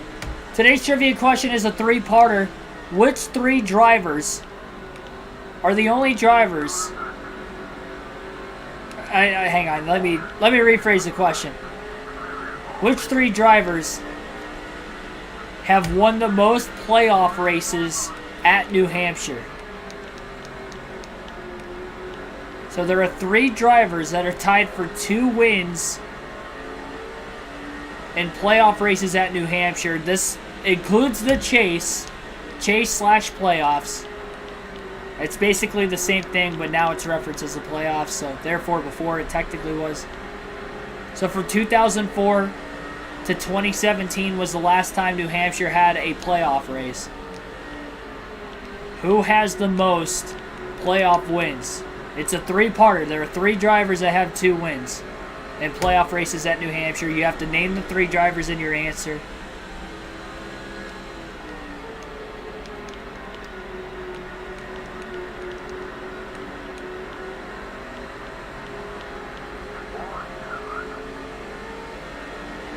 And there will be a hint at lap 160. Because it is a tougher question. It's a longer answer. It is not Stuart, Boyer, and Busch. Thank you for specifying the Busch, though. But there will be a hint at lap 160 if nobody gets the trivia question correct before then. It is not Hamlin, Logano, Stewart.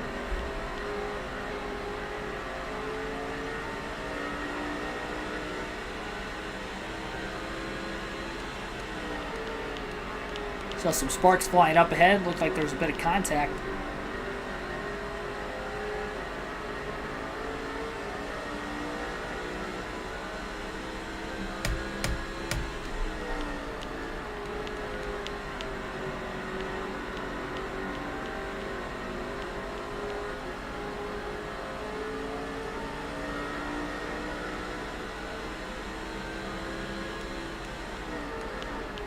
Logano, Dale Sr., Stenhouse, no. Ricky Stenhouse only ever won on super speedways, and Dale Sr. unfortunately was not around when the chase or playoff started in 04.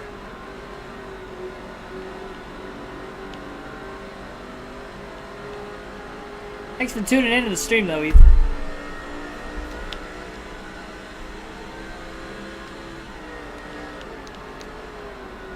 It is not Harvick, Logano, or Stewart.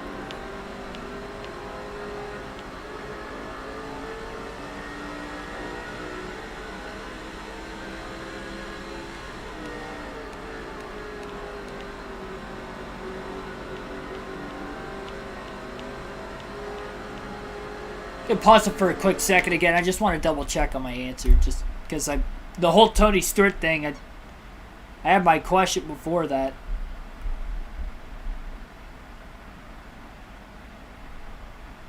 Just doubling down here.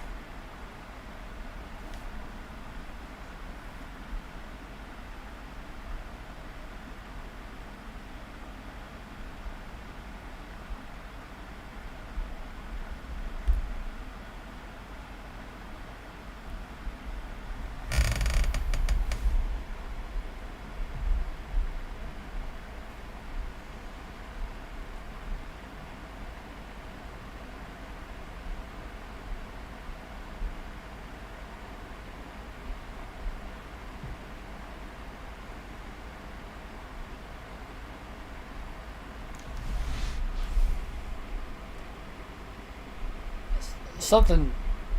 Oh, jeez, I was looking at the...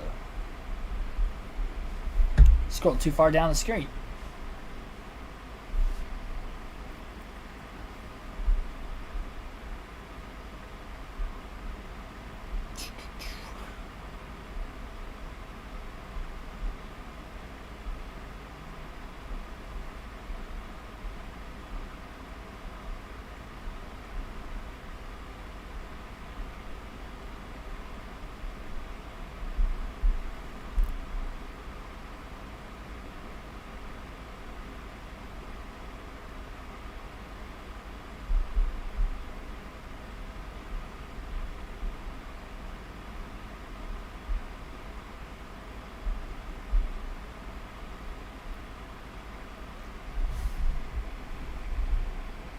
I'm trying to look for... I've got two of them, and I'm thinking I might have miscounted. I wanted to make sure just to double check it was still 3. I wasn't looking at the wrong date on some of them.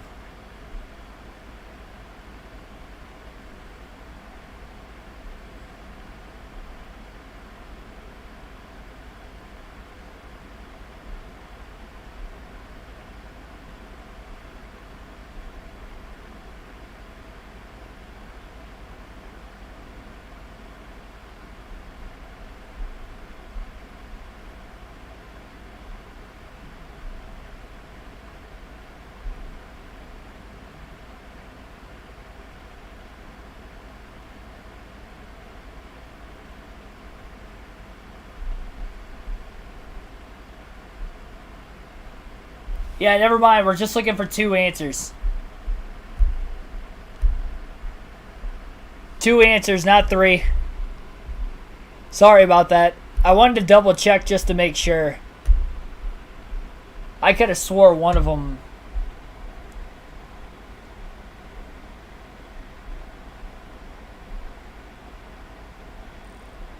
No, I was wrong. All right. Oh, shoot. Wait. No, I was right. It is 3. It's 3. Never mind. Never mind what I was saying. It's 3. It's 3. It's not 2. It's not 2. Apologize. It is 3. I missed it the second time through. I need to go back and look at some of your guys' answers because I wasn't able to look at the chat there for a little bit. Make sure nobody got it. MTJ, Dale Jr., Jimmy Johnson. That is not correct. Danica Almirola, Bubba, no.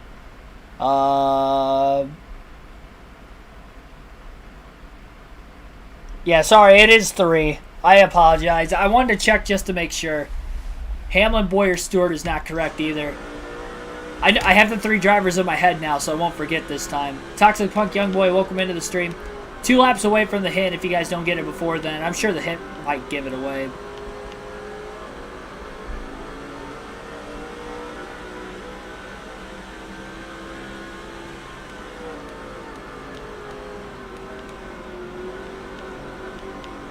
So again, the trivia question for those of you just tuning in is who are the 3 drivers that are tied for the most playoff wins at New Hampshire in NASCAR history? And there are 3 drivers that had 2 playoff wins at New Hampshire. You're looking for 3 drivers. I've not seen the right combination of drivers yet. It's Keegan Schneider. Nope. I'll have to get 1 after today, though. Potentially. The way things are going right now, at least. Greg Biffle drives it in deep. He gets up into Elliott Sadler. Moves Sadler out of the way, and Dale Jr. gets by both the 16 and the 38. Biffle's one of the chasers going a lap down. A couple laps after he passed Tony Stewart for position, who was another chase driver as well.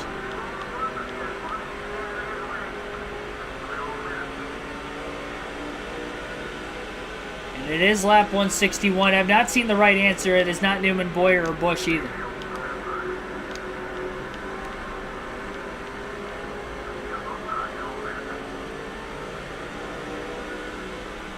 Tonight's hint is that each one of these 3 drivers got their second of their 2 playoff wins at New Hampshire in the 2010s. So that narrows it down just a little bit. You have the years from, oh, contact again. A couple Dodgers get together. Brian Newman, Casey Kane. So that's going on. Again, the hint is that each one of the 3 drivers you're looking for in tonight's trivia question got their 2nd New Hampshire playoff win in the 2010s. So from 2010 to 2017, there are only so many drivers that ended up winning the 2nd New Hampshire date. But it is more in recent memory. It is not Newman, Biffle, or Stewart. It's not Boyer, Stewart, Newman. I'll give you guys to lap 170. It's a tough trivia question, right? I had to make it a little difficult. Putting you guys through the ringer on this one. I've seen a lot of good guesses, though. Not Sadler, Gordon, or Kane. Stewart, Gordon, Boyer is not it.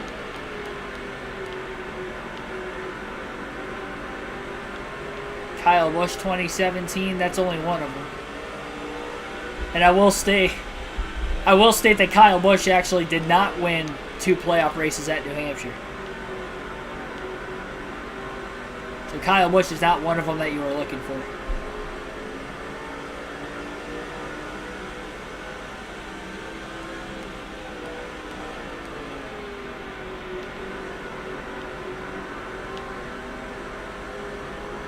Waltrip, Vickers, LeBlanc. That would be a no. Junior trying to put Mark Martin a lap down.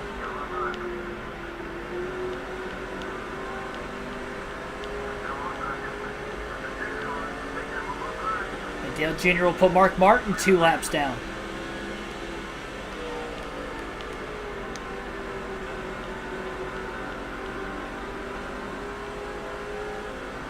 Up inside the top 10 in this race have been put 2 laps down now.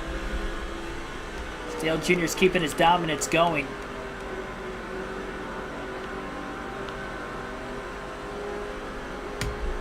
Dale, and Dale. That would be incorrect.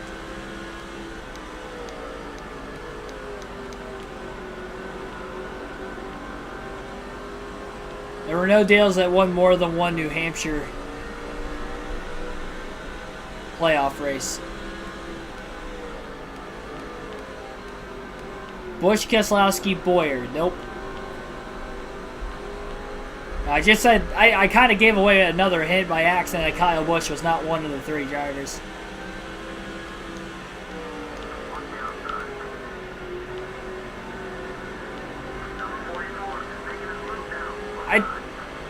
I don't know who was the closest, but I do remember seeing somebody had 2 of them.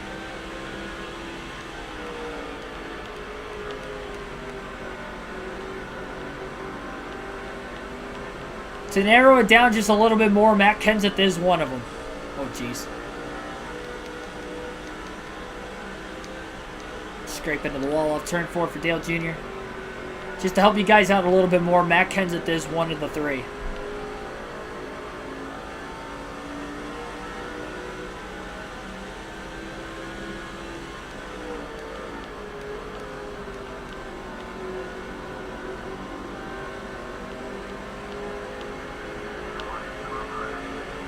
Big block by the 11. Jason Leffler, Dale Jr. stays in line behind him into turns 1 and 2. Now gets underneath Leffler in the middle of the corner. Kyle Busch, Matt Kenseth, Clinton Boyer. It is not Busch. Busch is not in the answer. I double-checked my work just to make sure. Larson's number 1 at New Hampshire. Matt Kenseth, Newman, Boyer. I gave you guys enough time. 20 laps, nobody got it. Couple hints. The answer to today's trivia question is Matt Kenseth, who I gave you as a hint already. Clint Boyer.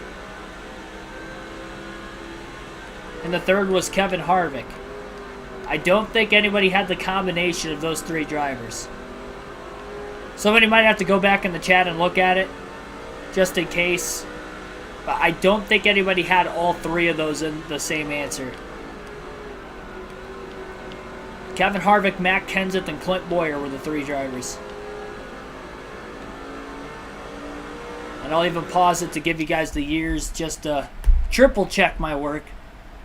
The 2 years Matt Kenseth won playoff races was 2015 and 2013 with Joe Gibbs Racing.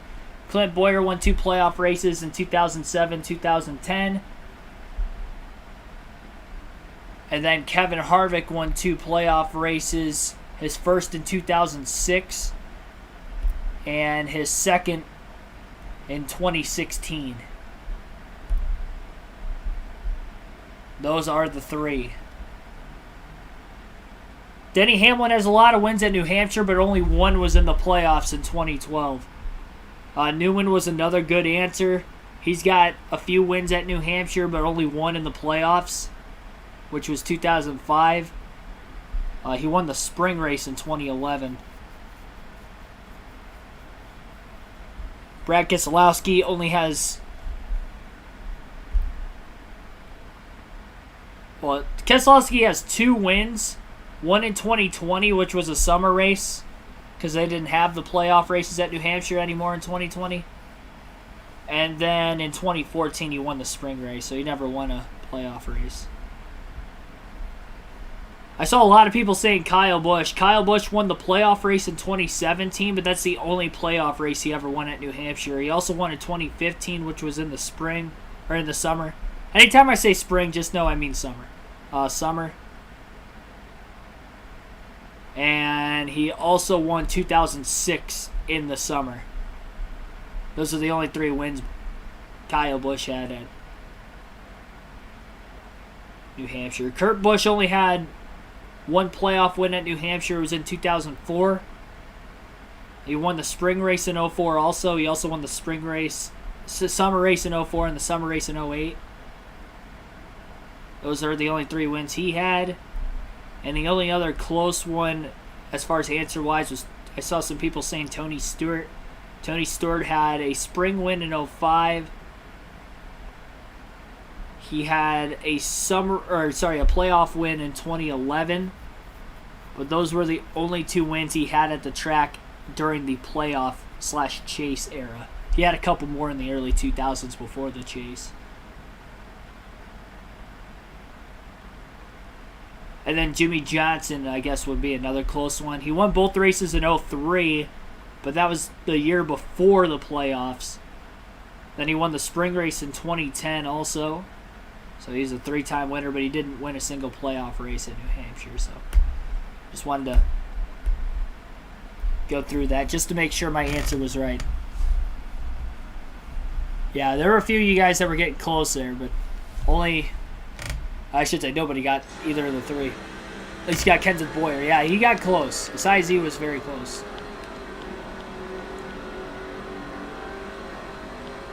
Oscar Ramirez Herrera, welcome into the stream.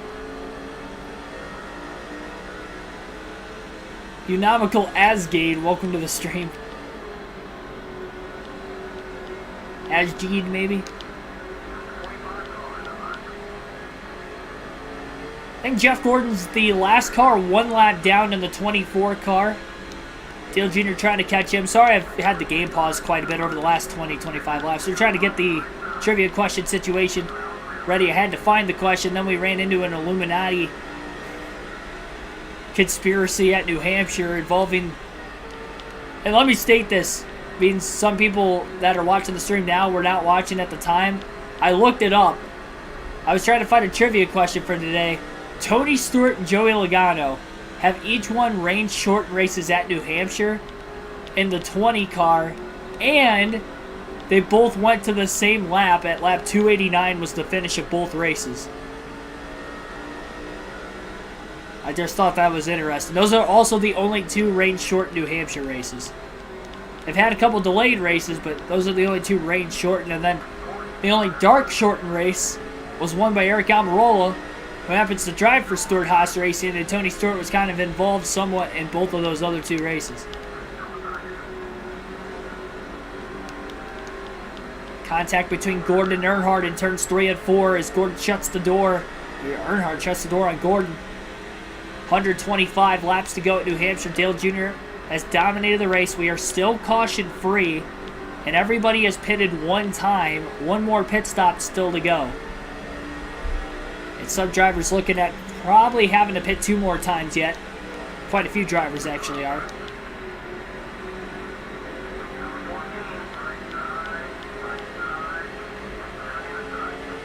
Carl Edwards battling his teammate Kurt Busch for position, and Dale Jr. down on the inside of the racetrack trying to get by Edwards. A little contact between Scott Riggs and the 105 up on the outside. Edwards clears Kurt Busch. Riggs got in Edwards' way, and Earnhardt will clear both Edwards and Busch in turns 1 and 2. 2 more cars going a second lap down.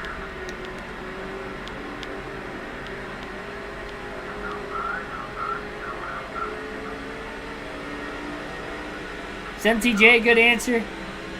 I mean, I don't even know if he won a single race at New Hampshire. I was just looking at the list, but I don't think he's ever won at New Hampshire.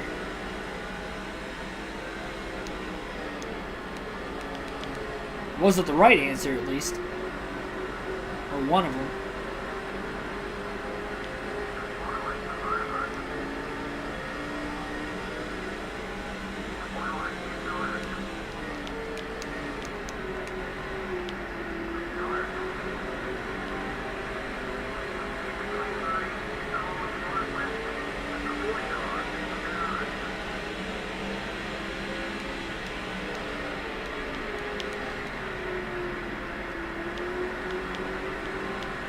Junior went up the track just a little bit, barely kept it off. Joe Nemechek clears him with a clean pass.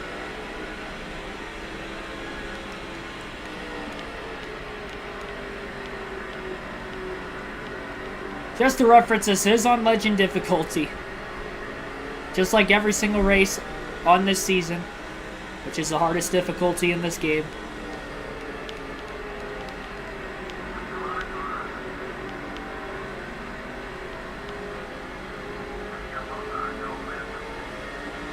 Trying to get the New Hampshire weekend sweep, at least for myself. Winning the truck race last night and trying to win the cup race with Dale Jr. today. The truck race with Hornaday.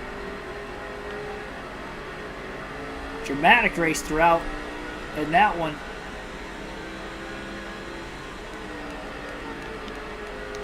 Comment down below, do you think we're going to see a caution at all in today's race, or do you think this is going to be the first caution-free cup race on NASCAR 06? It's our 27th race of the season. We have not had a caution-free race. I think we've only had like maybe 1 or 2 races where we had just 1 yellow. For the Cup Series, at least. It's the only series that we have ran in this game in which we haven't had a caution-free race. We had 1 in the Busch Series, 1 in the trucks. The truck race was at Charlotte, but it was only a 50% race. And the Busch race that went caution-free was right here at New Hampshire.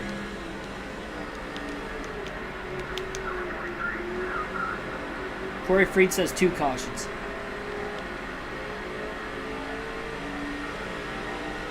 Assuming Jimmy Johnson is still in second place right now, setting himself up pretty good to potentially move up to second in the point standings. Johnson is the highest driver in the point standings following the regular season to not have a win yet this season. He finished 5th in the regular season standings. He's the only driver in the top 5 in points coming into today's race that does not have a win, and he's one of only 3 chase drivers without a win. The other 3, or the other 2 I should say, would be Mike Bliss and Bobby Labonte. Every other chase driver has at least 1 win.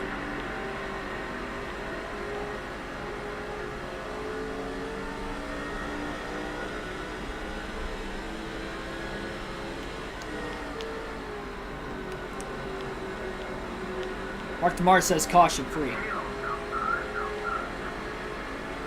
Something else I want you guys to try and answer in the chat. How high up in the point standings do you think Mike Bliss is going to finish? Driver having a career season. Think he gets a top 5 in points this year?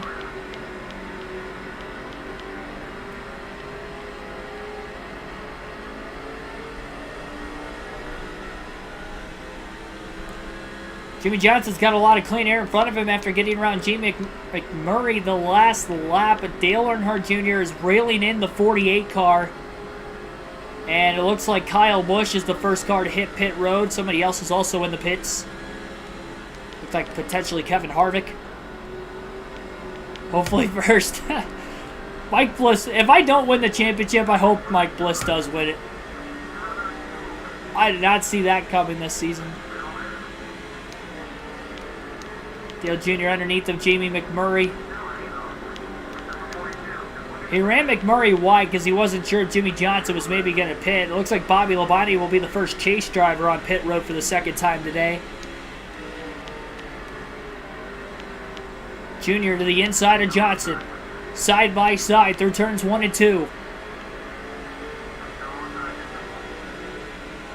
And if I'm Jimmy Johnson, I would pit as soon as you go 2 laps down, so that way hopefully when everything cycles through, you can get that lap back on fresher tires. Hope everything cycles through, then potentially get a caution late while you're only 1 lap down to get your lap back. Johnson is 2 laps down. Dale Jr. has lapped the field twice. What an unbelievable race from this A team.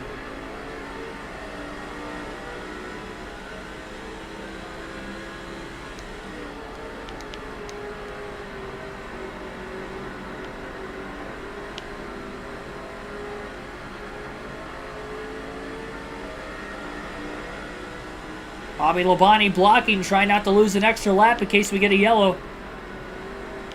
It's on fresher tires in the 8. Still got to get underneath them. Through turns 1 and 2. And clear on the back straightaway with a block.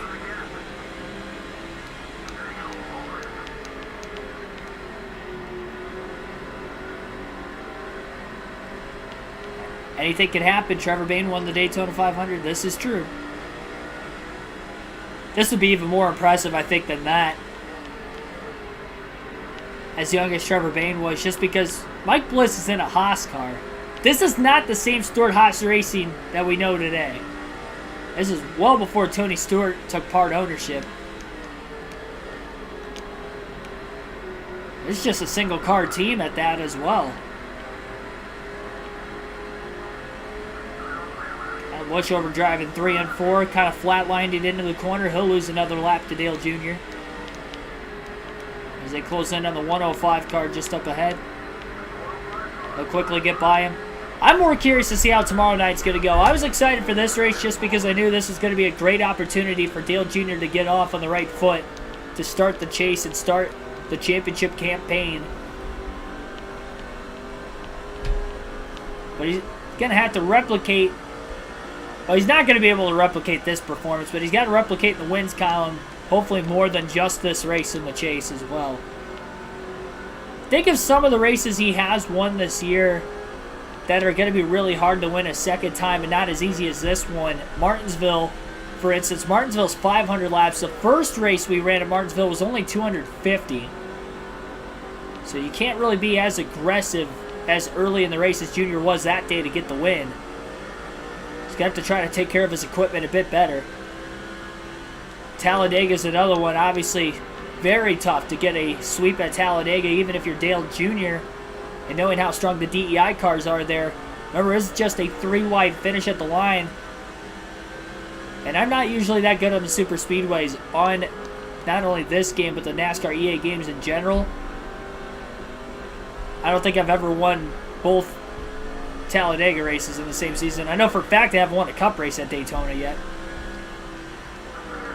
So that's going to be a tough one to replicate. Phoenix might be the next easiest one to replicate for Dale Jr. He had a fast car that day. And the good news is that that's the second to last race of the season. So that is a race that if he is down in points, he knows he can gain quite a bit of points on and at.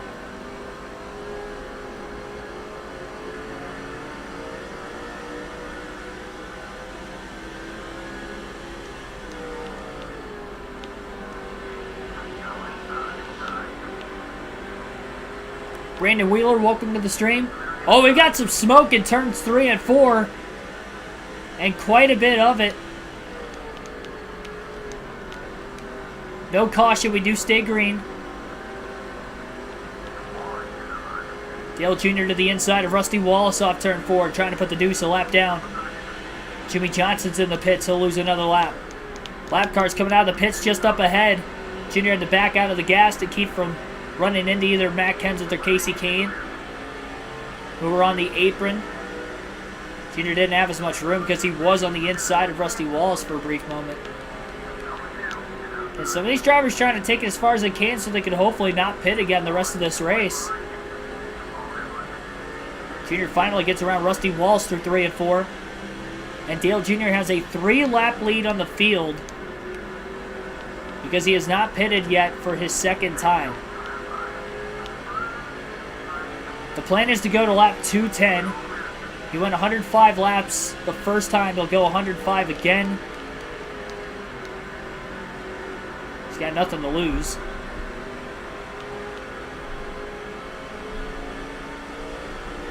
We know he's not going to run out of gas in that, all in that short of a time frame.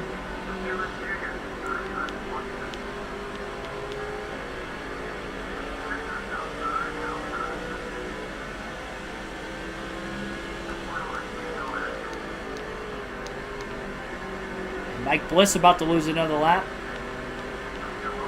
Hopefully he can get down to the bottom off turn 4 on the 105 car, and it looks like he's actually stuck behind him on the front straightaway.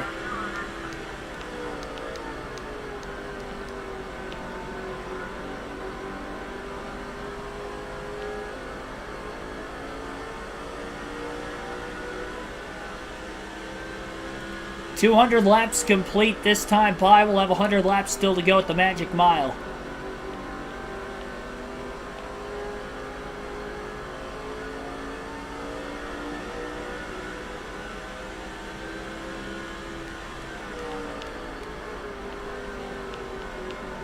Hopefully I don't have to come back from as deep in the field as his dad did in the 2000 Winston 500. Hopefully.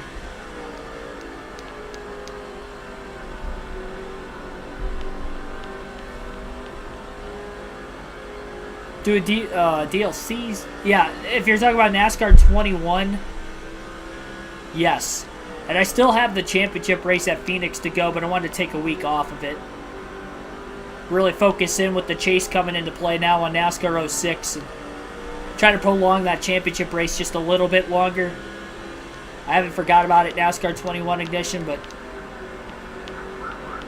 there's some stuff in the stream I kind of want to add to it with it being the final race of that game, the way it is at least on the channel. Once the season update comes out, I do plan on doing a season there. You guys will probably get to vote for which driver I'll race as well, so have some polls when the time comes. We're not sure exactly when the DLC will drop. It's supposed to be in September sometime. That's another reason why I haven't ran the championship race yet at Phoenix, is because we still have like 3 weeks at least to run it. And it might not even come out until the end of September. I mean, we might have like 7 or 8 weeks yet. Might get our custom schedule season started before then on NASCAR 06. Talk about Heat 5 and everything. So that isn't confirmed that the NASCAR Heat Series is going to have something. That's kind of almost similar to what were we talking about earlier? That about Texas being demolished. Like, it's looking like that could actually happen, but it's not confirmed yet. And it doesn't really seem like I honestly don't even know how they would get the licensing to do that. It definitely wouldn't be Heat 5. It would be NASCAR 21.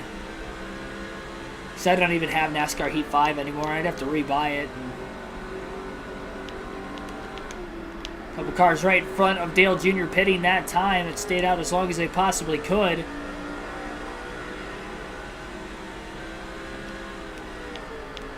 Dale Jr.'s got 100 laps on these tires right now. And he'll go 5 more before hitting pit road yet.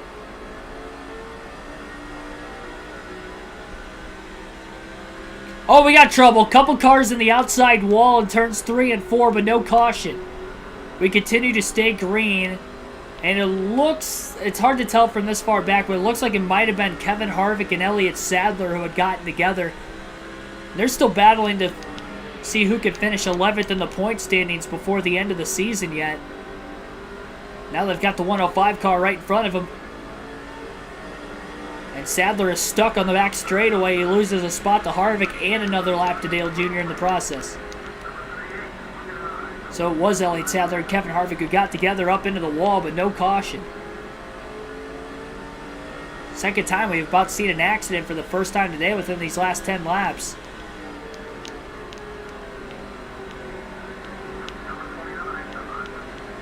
We don't really see a lot of cautions at New Hampshire.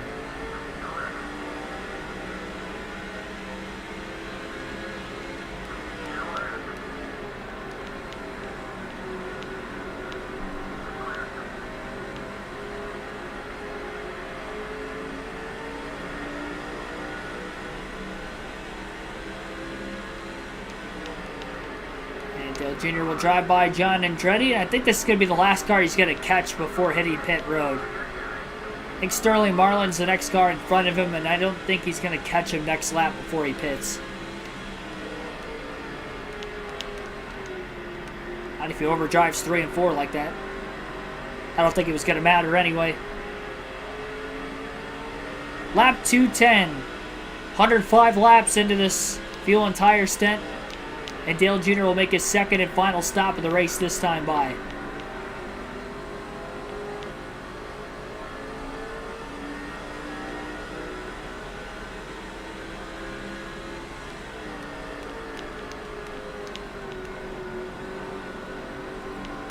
$70 mph is the pit road speed limit on this game, and easily Dale Jr. will get down to pit road speed. 4 tires and fuel. No adjustments. Second and final stop of the day for Earnhardt. A dominating race. He has led every lap from the pole so far, and he's trying to make NASCAR history and being the only driver to ever lead every single lap and win a race.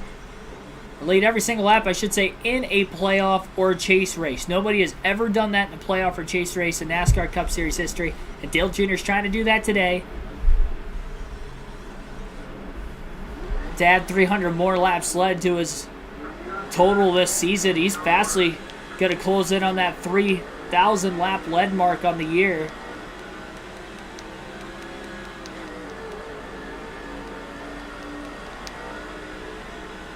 So he's back down to a 2-lap lead on the field, but it's still pretty solid. So it's going to take 2 cautions to get second place back on the lead lap. But what I would assume is still Jimmy Johnson, as it has been most of the day.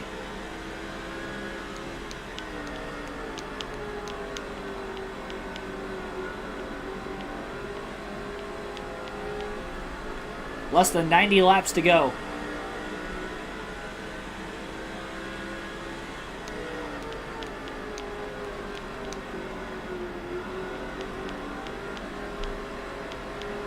And if somehow everybody has to pit before the end of the race, which I don't think will be the case, I think some drivers will, that's another lap Dale Jr. could put on the field before the finish.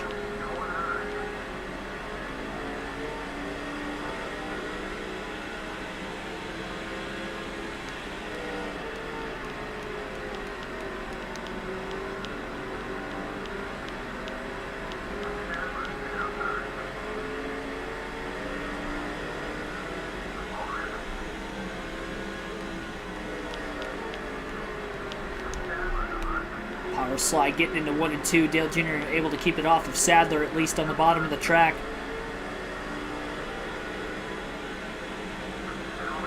I will play the Tactics games at some point in time, yes.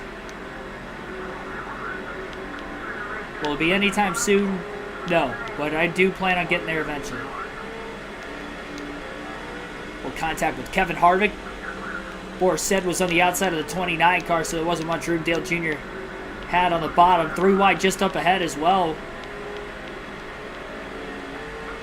It's like Kenny Wallace, Jeff Green, and Scott Wimmer going 3 wide. And they're still 3 wide into 3. Kyle Petty, Sterling Marlin under him now.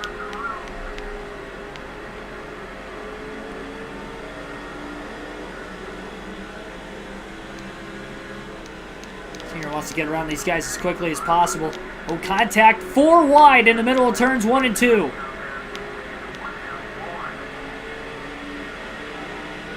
How did they make it through there without any contact? We saw 4 wide at the beginning of the truck race at New Hampshire and it caused an accident.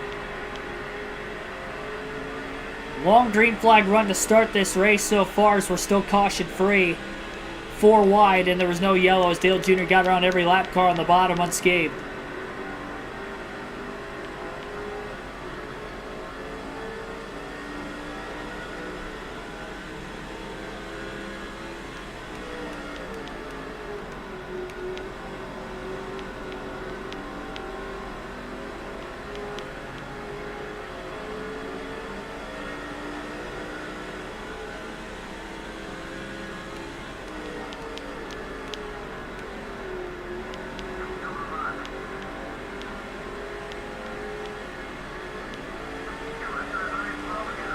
Might be another 1 mile racetrack tomorrow, but Dale Jr. is going to have to fight for that car to just likely even handle really well. He's going to be working hard in practice. Good thing I'm off of work tomorrow.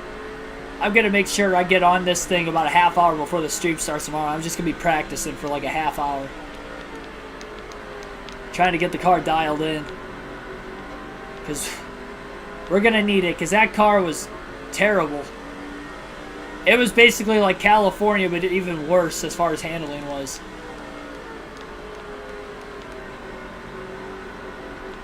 Junior's going to need a good qualifying effort, too.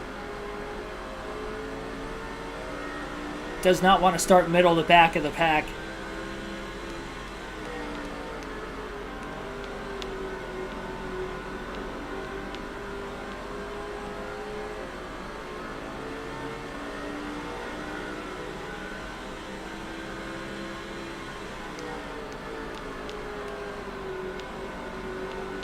Honestly, NASCAR Thunder 04 probably had the best racing. Between, you know, grip. I mean, this one's right there, though. I will say, this game is almost right there with NASCAR 04 as far as the gameplay itself.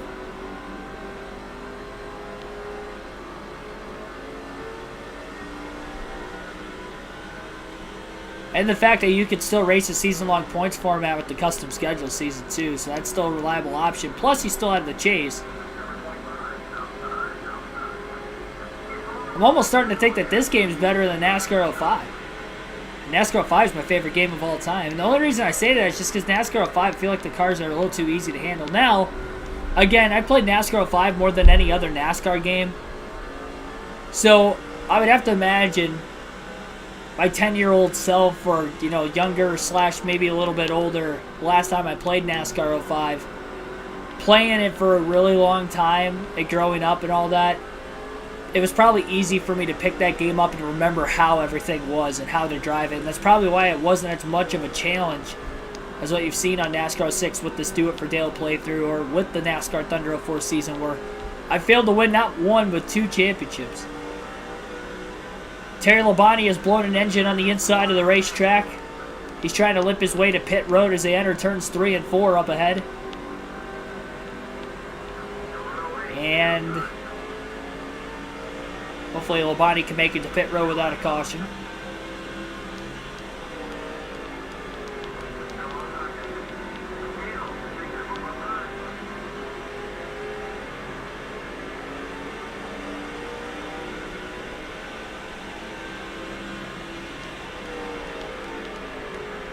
Plus, you get the team swap in this game, too.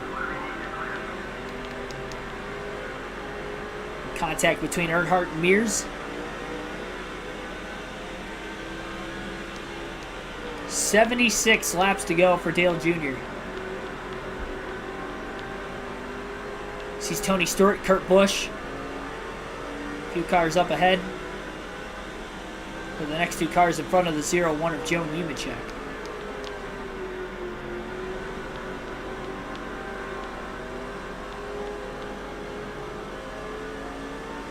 75 to go. We'll alternate through the different camera angles one final time in today's race for about a dozen laps.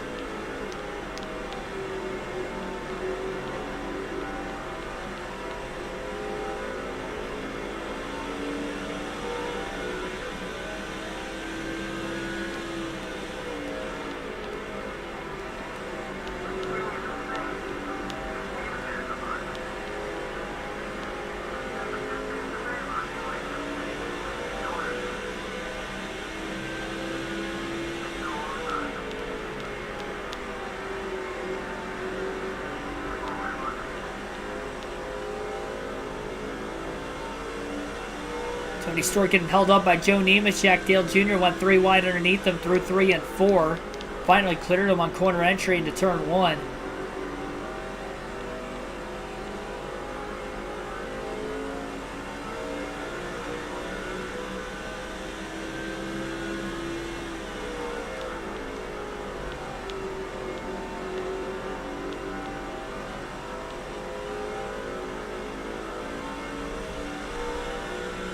NASCAR ignitions again.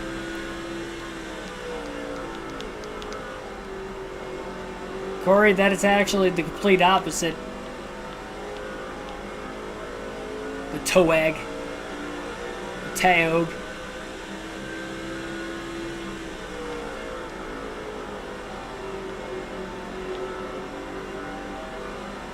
The Woat, the worst of all time.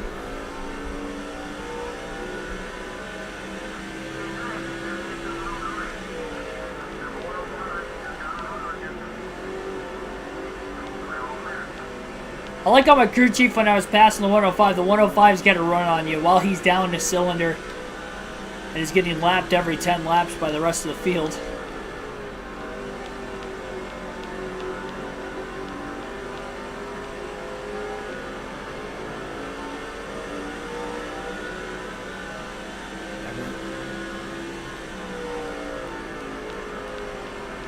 I smile all the time.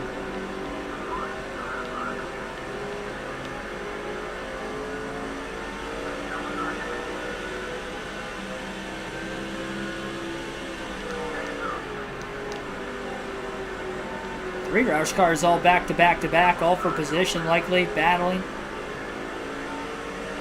Mark Martin trying to hang on to a top 5 today at New Hampshire, while his teammates Kurt Busch, Greg Biffle still battling for every point they can get. Dale Jr.'s looking to put them a lap down again. I think Ricky Rudd is up on the lead lap still. He's having himself a good day, also trying to get a top 5.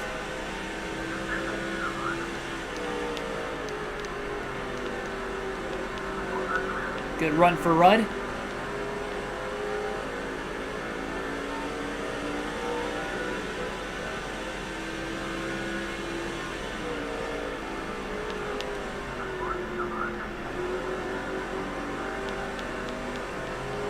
Jr. lifted a little extra in the middle of the corner, trying to race Mark Martin straight up and not get into him here.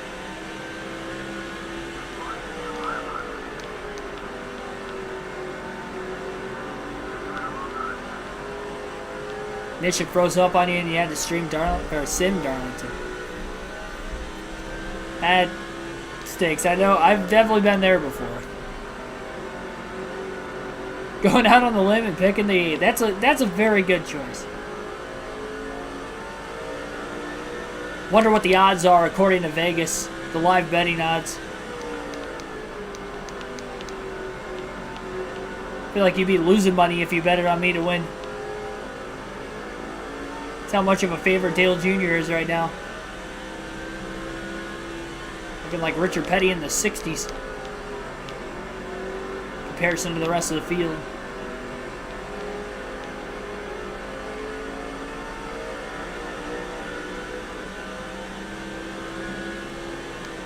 It's going to take 2 cautions to get second place back into it. One to get 1 lap back and then another to get another lap back. And because Junior's got a multiple lap lead, I think he would consider hitting pit road for fresher tires. Just in case everybody else does. Means he's going to have that lap buffer regardless.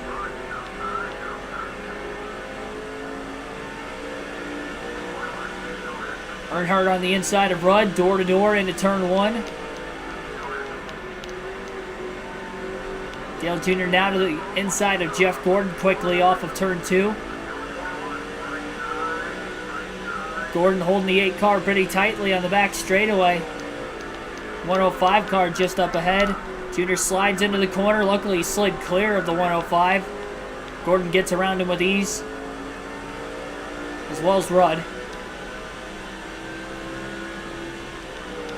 2 more laps. We'll go back to the far chase cam for the rest of this race.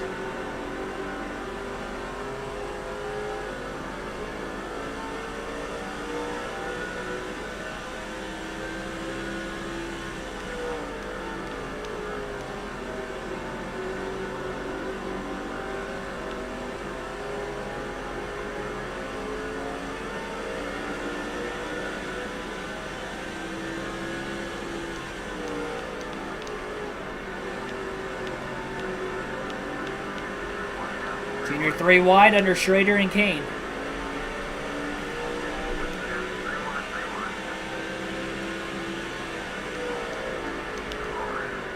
One to 10, how realistic is the race right now? Probably a 1 as far as being very unrealistic. I don't think Dale Jr. of all drivers would be leading at New Hampshire by 2 laps.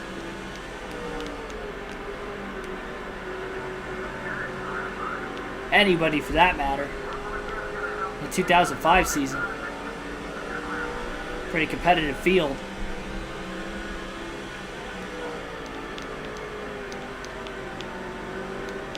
Again, Dale Jr. trying to go wire to wire tonight.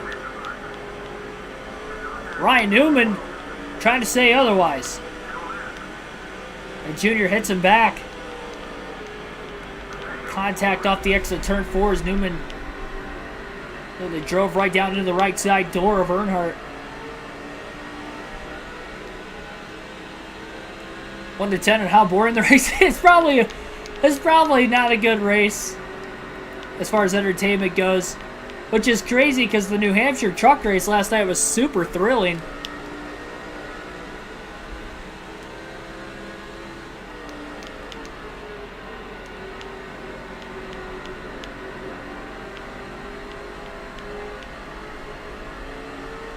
This one hasn't really had many moments. Jeff Burton did lead every lap at this track. That is true. It was in 2000. It was the fall race in 2000. But that was also because they had restrictor plates and you couldn't pass. And he qualified on the pole, so I basically won in the race.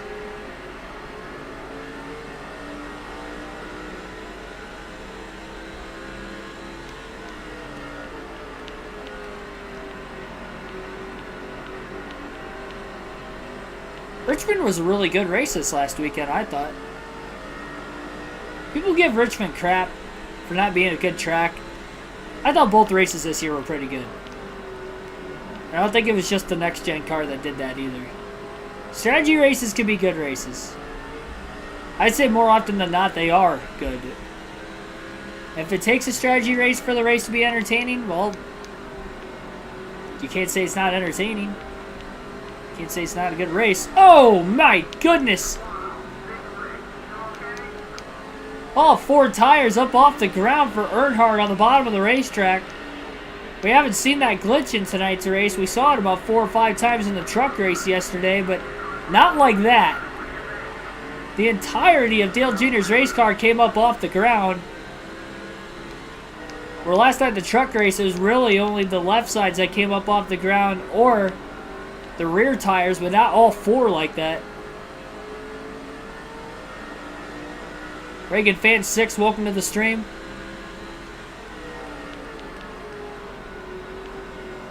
That was a wild ride for Dale Jr. And when it slammed back down on all 4, spun out.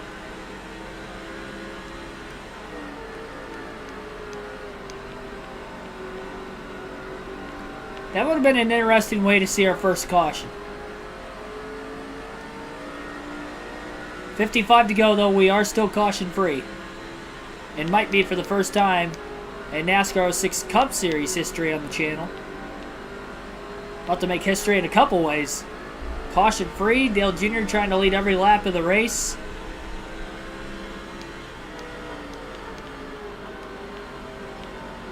No driver's ever done that in the Cup Series in a chase race.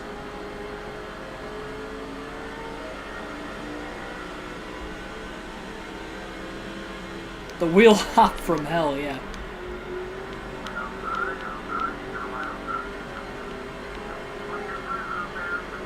The Junior's not going to be flirting with that. That was way more dangerous looking than the Truck Series race last night where that was happening.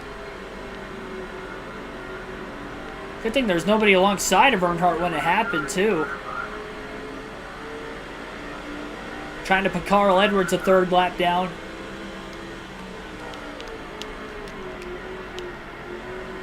And he's on the inside of the 99 car. Side by side off the exit of turn 2 and down the back straightaway.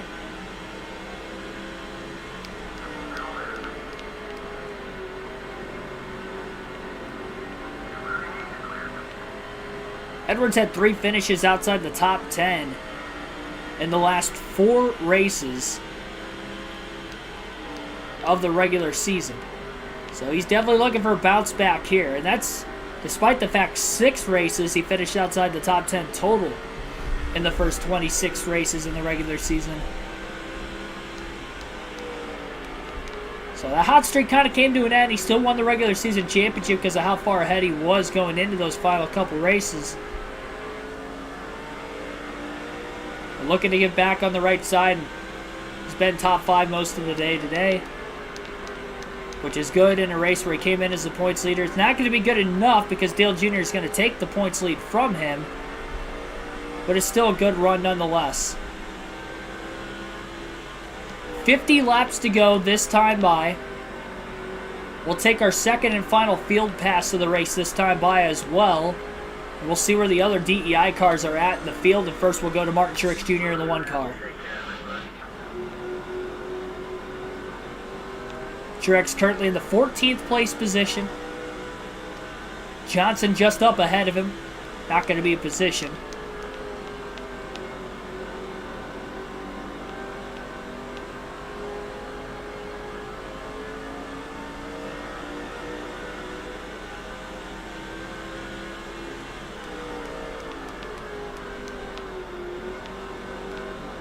Truex is also 3 laps down.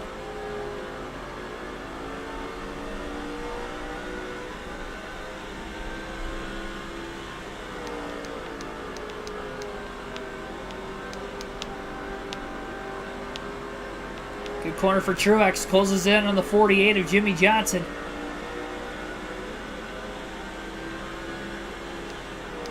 Not going to be for position with Johnson 2 laps down versus Truex's 3 down. We'll see if we can get Truex back-to-back top 10s on back-to-back short tracks. This clears Johnson off turn 2.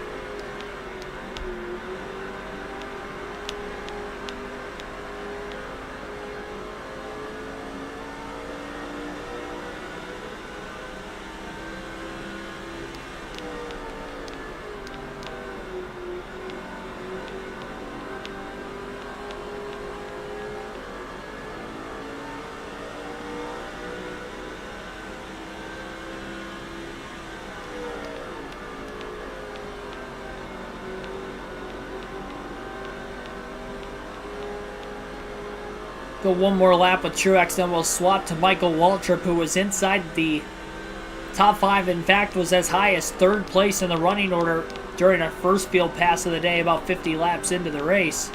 But that was 200 laps to go. It'll be interesting to see where Waltrip's at on the track now. Hopefully he's still in the top 10. He's only had 2 top 10s this season, so it'd be nice if he can get his 3rd.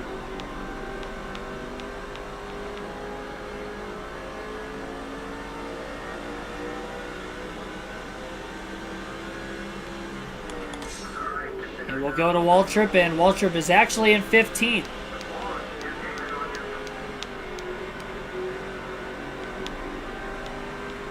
So he's actually a spot further behind from where Truex is at, and Truex is so far in front of him, I don't even think Waltrip's going to get any positions while we drive as him here for a handful of laps.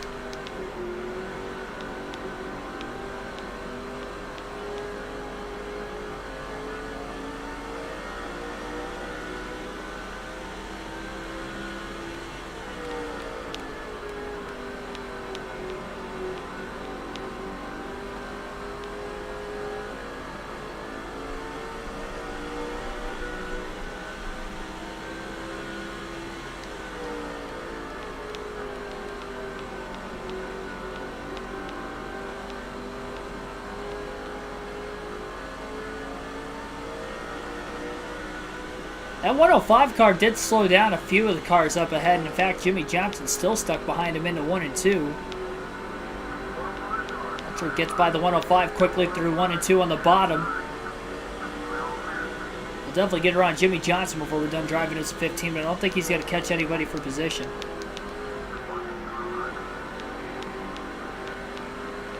Power slide getting into the corner, and they'll clear Johnson off turn 4. Truex trying to get around a car right now Not sure if he is battling for position or not. Looks like he's side by side with fellow rookie driver Kyle Busch.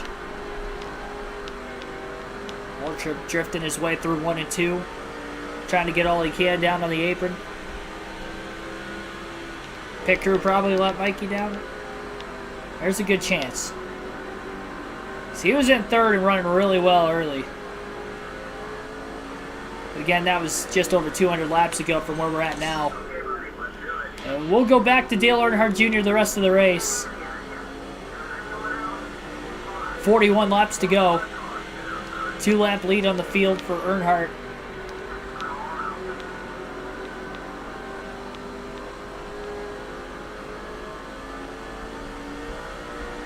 Only DEI car in the top 10.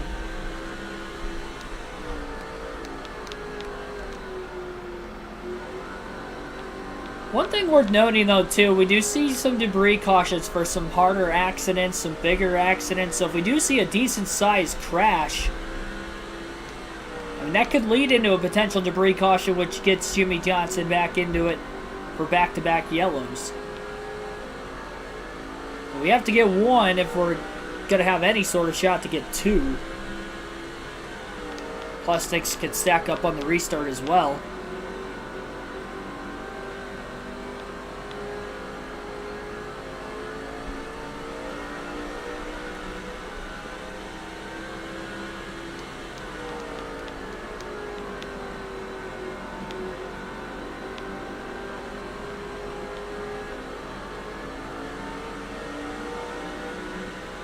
.38 laps to go this time by.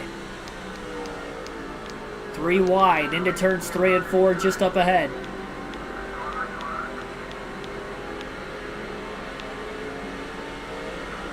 Kenny Walls taking it 3 wide into turn 1 again also. Junior overdrives the corner. And now he's 3 wide on the bottom off the exit of turn 2.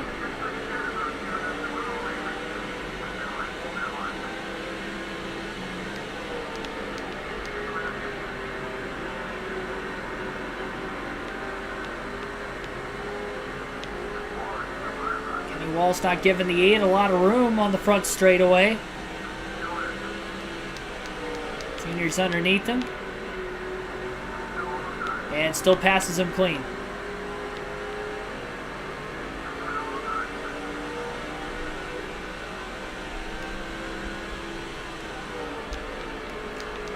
Honestly, if we don't go caution-free in this race, I don't think we're ever going to go caution-free in this game.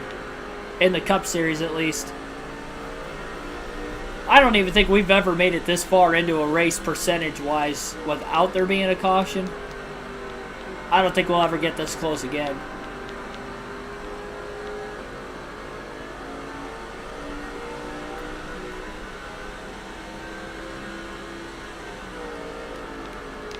Seen a couple of near AI-related accidents. So we probably dodged a couple different bullets in the first couple hundred laps of the race. It's been a while since we've seen any type of contact that drastic, though, like we saw between Elliott Sadler and Kevin Harvick earlier.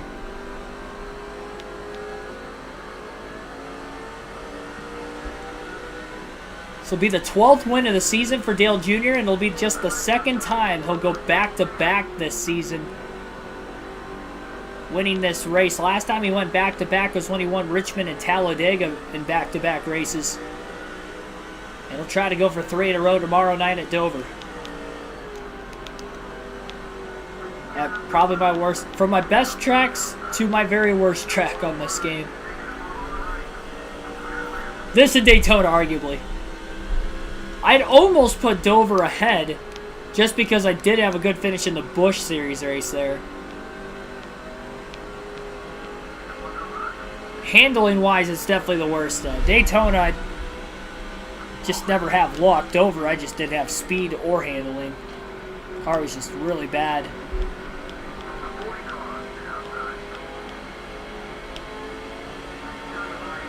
Junior just kept it off Sterling Marlin. Then he clears. Kind of second-guessed himself. Good thing he did. Usually it's not good to second-guess yourself, but if he didn't, he might have ended up pulling up and knocking Marlin into the wall on the back straightaway.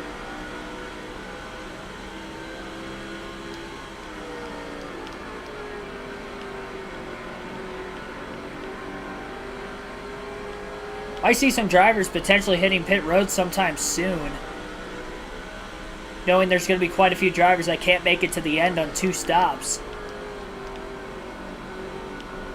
Trying to do what Hornaday did last night, pit sooner so he could take advantage on tires, although Hornaday did go fuel only when he made his last stop yesterday, so it'll be a little different circumstance. These guys will probably take tires. In my opinion, they should go fuel only because they're not going to have too many laps off, especially those that stretch it extremely close to the end or for having to make a stop.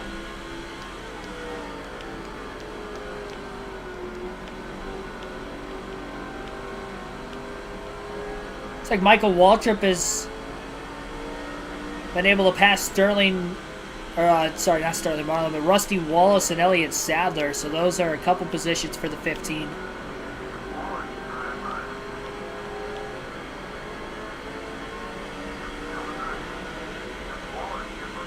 You see, if Waltrip and Truex go another lap down, they'll be 4 laps down.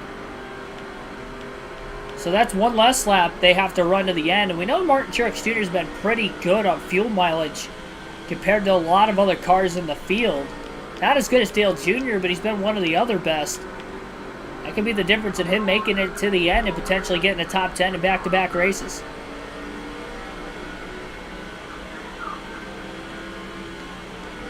Elliott Sadler going to lose another lap. Michael Waltrip goes way too far wide. Sadler may get around him as well as Dale Jr. Jr. will definitely put him a 4th lap down. And Sadler's on the inside of Waltrip down the front straightaway. 28 laps to go for Dale Earnhardt Jr. And trying to go 1 for 1 in the chase. Earnhardt on the inside of Truex. Looking to put him a lap down.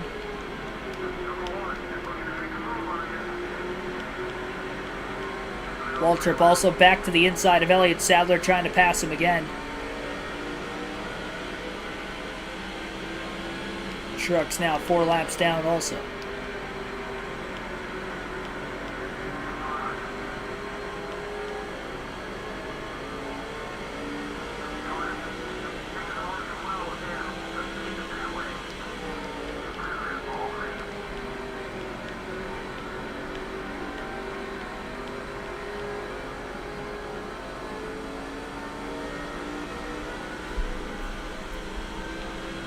.28.7 that last lap for Dale Jr.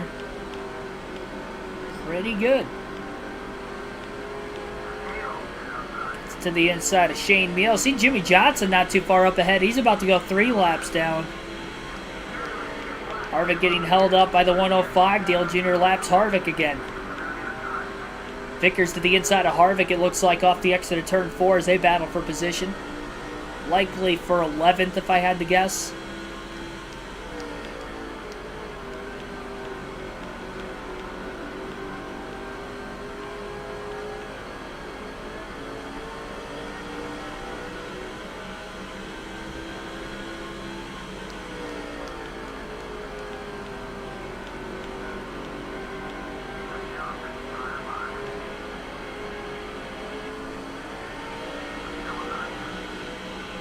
Jimmy Johnson going to go a 3rd lap down at the start-finish line that time by. One thing I will state, it is very rare that a car like Dale Jr.'s is this fast and still pacing this well on fuel that he's going to make it on potentially 1 less stop than everybody else, and he's got the fastest car in the field by far, short run and long run. Kyle Busch now tries to block the 8. He's closing in on Bobby Labonte. Could potentially be for position. Junior gets a little loose in 1 and 2. Kyle Busch holds on. Jimmy Johnson closes the gap on the 8 again. Dwayne Johnson's not going to be able to catch Dale Jr. to the end of this race unless we get 3 cautions. All in these last 22 laps. Jr. just might as well run the way he has been running. Busch dives it in really deep, not only trying to block the 8, but as well he'll be able to pass and clear Bobby Labonte off the exit of the corner.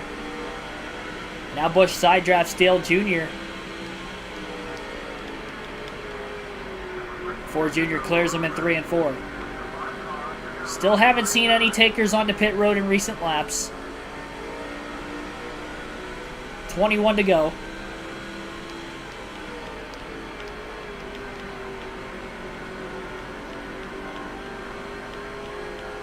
If everybody 3 laps down currently still has to pit before the end, Dale Jr. is going to end up winning this race by 4 laps over second place. And for it to be caution-free on top of it, insane. One car is blowing up and is on pit road. I couldn't tell who that was. It looked like it might have been Shane Neal, but I'm not entirely sure. It didn't look like it was any one of the chase drivers, though. And they did make it to the pits, so we continue to stay green there. 20 to go.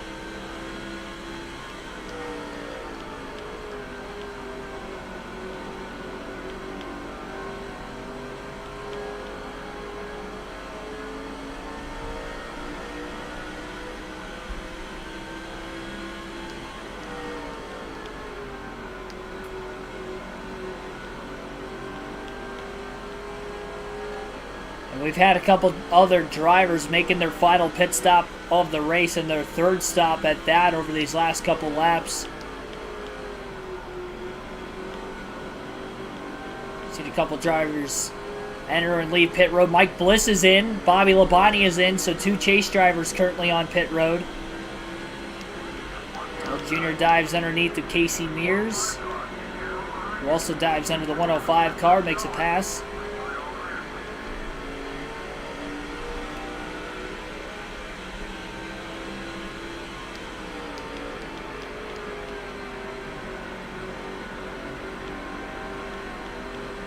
Still gonna have to watch for cars hitting pit road. Dale Jr. doesn't want to get up in a late wreck. Risk DNFing, 17 to go. Bliss is gonna cycle out just behind Dale Jr. Going another lap down.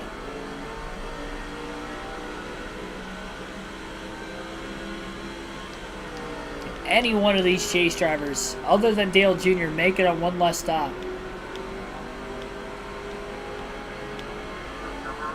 Jr. looking low on Nemechek. 16 to go. Tony Stewart just coming out of the pits. He's going to fall in line behind the 8. But he does cycle ahead of Bliss.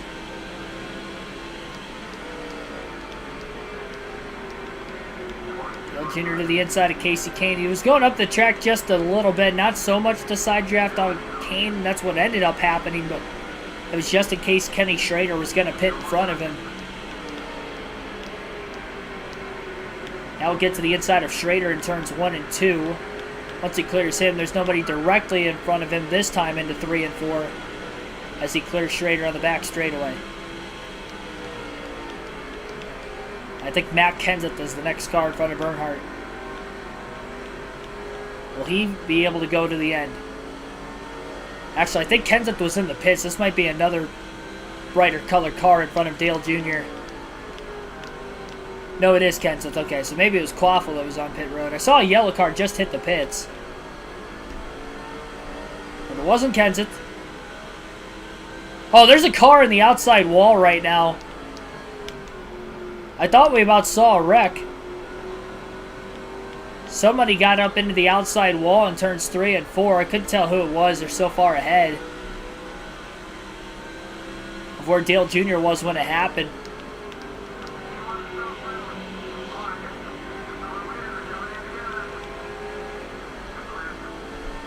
Knowing that some of the chase drivers have pit, if they get trapped an extra lap down or two, compared to a lot of these other drivers staying out and compared to other chase drivers that are still out on the track, that'd be a costly caution for them. Michael Waltrip is on pit road.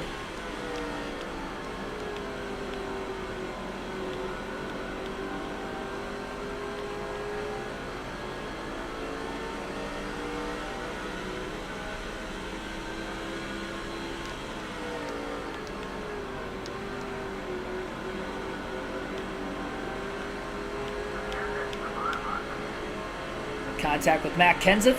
Jeff Gordon's in the pits. 11 to go. Kenseth's going to lose another lap to Dale Jr. on the track. And he'll lose another if he has to pit to the end still.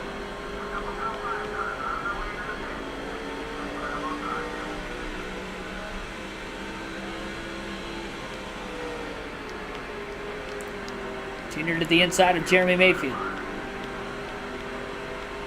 Mayfield stays out. 10 laps to go for Dale Earnhardt Jr.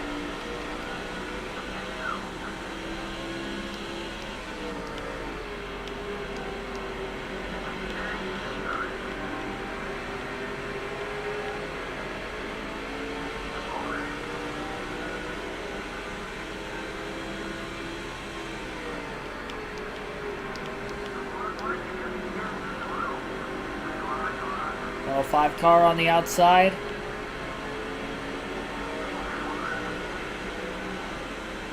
Jr. going 3 wide to the bottom in turn 1. Martin Truex Jr. on his way into the pits with 9 laps to go. I wonder if everybody's going to end up pitting at the end. Truex is pitting now. He's been one of the drivers taking it about as far as they possibly could on fuel. Who's taking tires and who is potentially going fuel only as well. Trying to potentially gain some more spots at the very end of this race.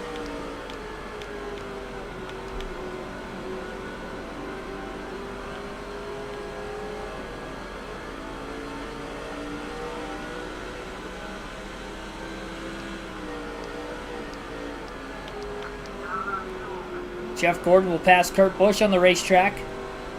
That might be for position between the 2 cars. Both of them in the chase. And both of them with multiple wins this season, 2 apiece.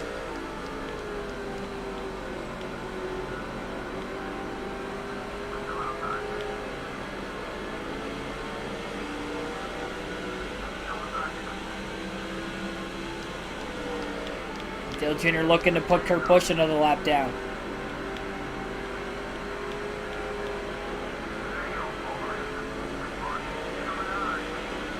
And does.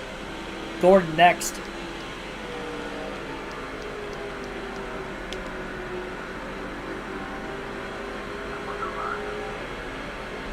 Contact between Jeff Gordon, Dale Jr. Gordon blocking Earnhardt into 1 and 2 as he's trying to hold on to his lap.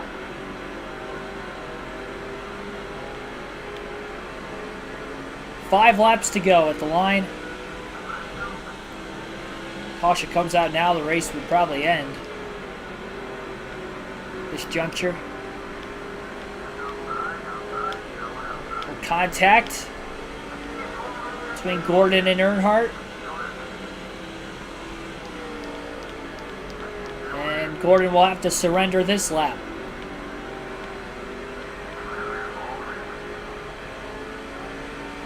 Four laps to go, still a 3-lap lead for Dale Jr. over second place.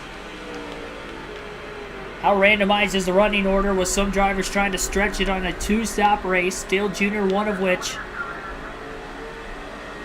Junior's good to the end. We have somebody else pitting this time by.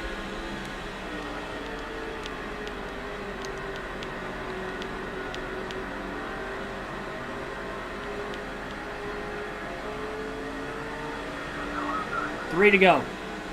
Carl Edwards is in. He took it as far as he could. He was trying to get a second place finish, taking it to the very end. He just couldn't do it. He was a few laps short. And because he stayed out so much longer than everybody else, that might actually cost him a couple spots from where he was originally running. 2 to go at the line. And if we get to the white flag, there will be no caution on the final lap, which means we will solidify this in being a caution-free race here tonight. Catching the 105 car one more time through turns 1 and 2. And the only other lap car Dale Jr. has the capability of passing and catching would be Dale Jarrett in the 88. I didn't think we'd ever do it on this game, but it looks like in our first of 2 seasons in the Cup Series, we're going to have a caution-free race at New Hampshire.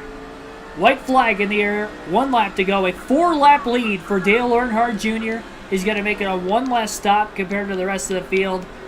far and away the car to beat.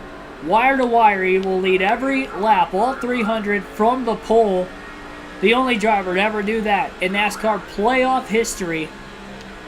As Dale Jr. will pass one more lap car, getting by Dale Jarrett through 3 and 4. The checkered flag is waving. Jr. will win the first race of the chase at New Hampshire, his 12th win of the season.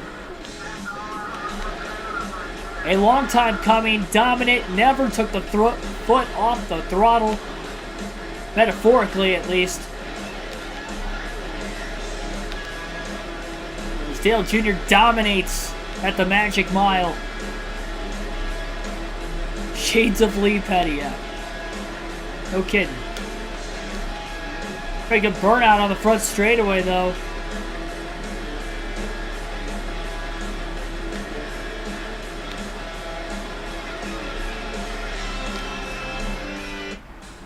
Got in the wall a couple times, but other than that, the smoke itself is pretty glorious. It said 4 lead changes. That is not the case. There was no lead changes today. Dale Jr. led every single lap from the pole. 130.09 miles per hour is the average race speed. I'd have to imagine that is probably the fastest race in New Hampshire history. There was no other caution-free race in New Hampshire history in the Cup Series.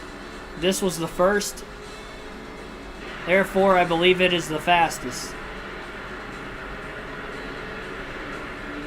Least amount of cautions at New Hampshire is 3. 2011 and 2012 both had 3 cautions. And their average race speed was 116 miles an hour. So 130 miles an hour average race speed with Jr. only pitting twice. That is a really fast pace for a short track. Automatically advance to the next round. Well, not necessarily, because under this format there are no rounds. It's just 10 drivers, and it's a straight points format. They kind of reset the top 10 and then you go from there. But Dale Jr. will have the points lead with this win because he was only 10 points out of first coming in. But Jimmy Johnson ends up finishing in second place. Obviously, again, nobody else led a lap. So that's also good for Dale Jr. He kept any of the other chase drivers from potentially getting 5 bonus points for leading a lap because Jr. led all of them. So it's a good thing he led as many laps as he did. Johnson finishes second, though. Carl Edwards third. Greg Biffle in fourth, and Ryan Newman rounds out the top 5. Newman was the highest running non-chase driver. Mark Martin with a great day. Finished 6th, ran top 5 most of the day. Just slipped back at the end as Newman got around him late. Jeff Gordon finishes in 7th. Kurt Busch in 8th. Matt Kenseth 9th. And Mike Bliss rounds out the top 10. He was outside the top 10 most of the day, but I think he had a quick final stop. He was able to get up there, and Matt Kenseth does well up to 9th. I didn't think he was running that high in the order, but how about Mike Bliss? Top 10 in the first chase race, keeping his championship hopes alive. Chase drivers who finished outside the top 10 would include Tony Stewart finishing in 11th, Bobby Labonte in 13th, our teammate Michael Waltrip 15th, he's not in the chase, Truex 17th, he's also not in the chase, but it's where the other teammates of Dale Jr. finished. I think all the chase drivers finished in the top 13, though. We had a few DNFs. Jeff Burton, Jamie McMurray, Jason Leffler, Wells, Terry Labonte, Ricky Rudd. All blew an engine. 6 drivers DNF'd. Tough break for Rudd. He was in the top 5 most of the day at the finish, too. DNF with just 25 laps to go before those final pit stops. Well, Mike Bliss again. Mike Bliss's dream season continues. The problem, though, even with the top 10, Mike Bliss still was only 8th best of the 10 chase drivers. That's insane. Only 2 chase drivers outside the top 10. All chase drivers finished in the top 13. That's how consistent we have to be. Even with leading every lap in the first chase race. I guarantee that will not happen again the rest of the season.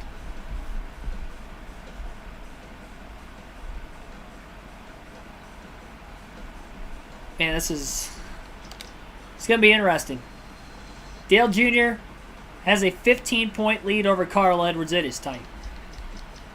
Yeah, everybody in the top 13 Everybody is still within one race worth of points, and Bobby Labonte, who finished worst of the playoff drivers, also came in last as 101 points out of first. But you can score up to 190 points in a single race and outscore one driver by as much as 156 points.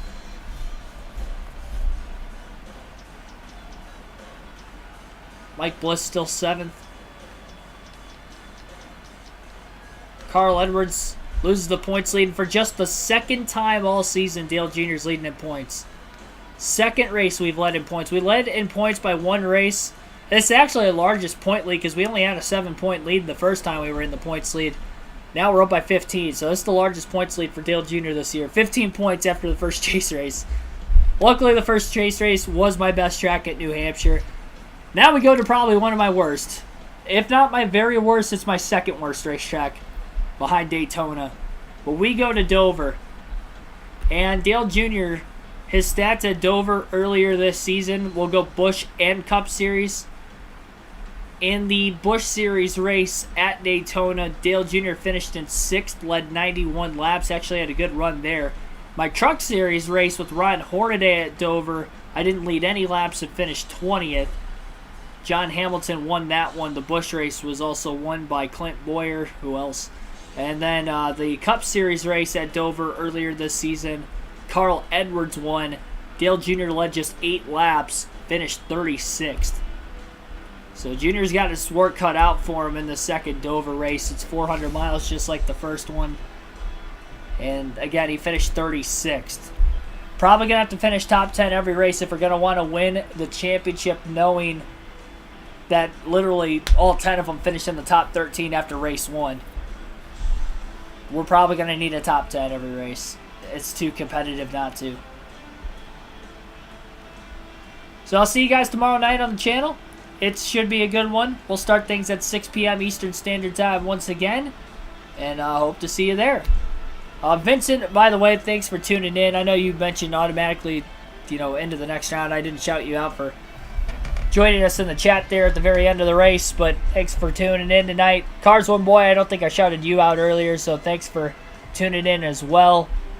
And if I missed anybody else, as usual, thank you guys for supporting me. On the road to 1,000, right there. On the road to 3,000 subs. On the road, most importantly, to becoming a NASCAR commentator for future NASCAR races down the road. I'll see you guys tomorrow night at Dover for the second race of the Chase in our Do It for Dale Cup Series season.